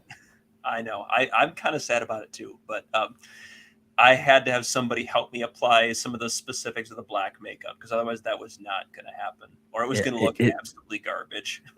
It's going to be bad. Not intentionally. I listen, if it ends up good, I'm going to be very proud, but I'm giving you the heads up. I would fail first grade art right now. So that's where my skills. You should be proud for being brave enough to do it. That's all. Yeah, I believe I bought I mean, it's literally, that's a whole different discussion. Anyway, okay. We're going to now plug our stuff. Kyle, since you're our guest, why don't you plug your stuff first? Oh, this shouldn't take long, so that's okay. Give me a follow at Kyle K. Sparks on the Twitters. Usually, I'm sometimes live tweeting shows, but anything that I am working on will be there. All of my assorted thoughts that pop into my head on a moment's notice. It's generally a lot of fun to follow there, and periodic threads about how frustrating Ring of Honor can be to follow, which is super, super fun. Also, I'm occasionally Kate's research monkey, which is a good time. Yeah, you are. In my plugs, I was gonna say you can find me at Miss Kate Fabe, forcing Kyle to do a bunch of research for me, but I'll let you finish up. Yes. But every Thursday night at 10:15, I will be with Auntie Collins on Our Local Establishment Honor Ramble post-show podcast. We've been having a good old time talking Ring of Honor, and that's every Thursday night at 10 o'clock. And other than that, give me a follow and give the Mark Order folks a follow, and that's about all I got. Losers talking ROH. Oh, go write a history blog, nerd. Okay. All right, Kate. Now your turn. There's two of us here. I was just gonna say the numbers game not in your favor. There's gonna be a post-pod beatdown. I'm gonna beat you up. You can catch me on Fightful Select on Mondays with Alex Pulaski doing the Sour Graps Raw review. Tuesday, Thursday, and Friday on the Fightful main channel doing NXT, ROH, and SmackDown, respectively. When I'm not here, it's usually because I'm there, filling in for somebody like I did tonight, but happy to hop over here after. And you can catch me at Miss Kate Fabe on social media as well. Brought back This Week in Wrestling to my little weekly recap show. We did just kind of the year so far situation across all promotions last week, but we'll be back to our regular format tomorrow, hopefully, or possibly Friday, because this week is so loaded. I might wait till Friday, but very much enjoying wrestling right now. Looking forward to this card this weekend. And we will be doing a prediction show once we get that out there. You can find me at all our socials at Mark Order Pod. I am here every Wednesday at 10:15, and on Saturday nights doing the Collider Cast with my buddy Asian Joe. We do a live watch along of Collision. We should be doing it this Saturday, I'm assuming. Other than that, you can find my history blog, hereforhistory.com, or at _hereforhistory on Twitter. So that's that. Now you guys are going to see me do the walkout, which again, I tell you all what I'm doing. I put the overlay on. Make sure the volume's up. And go.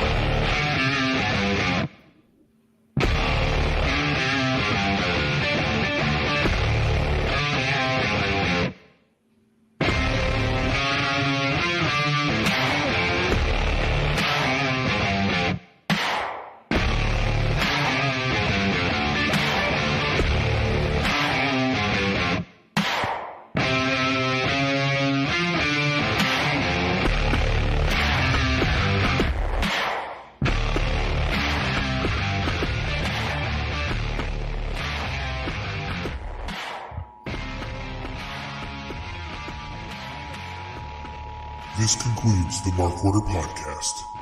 We now return you to your regularly scheduled programming. Join the Mark Order.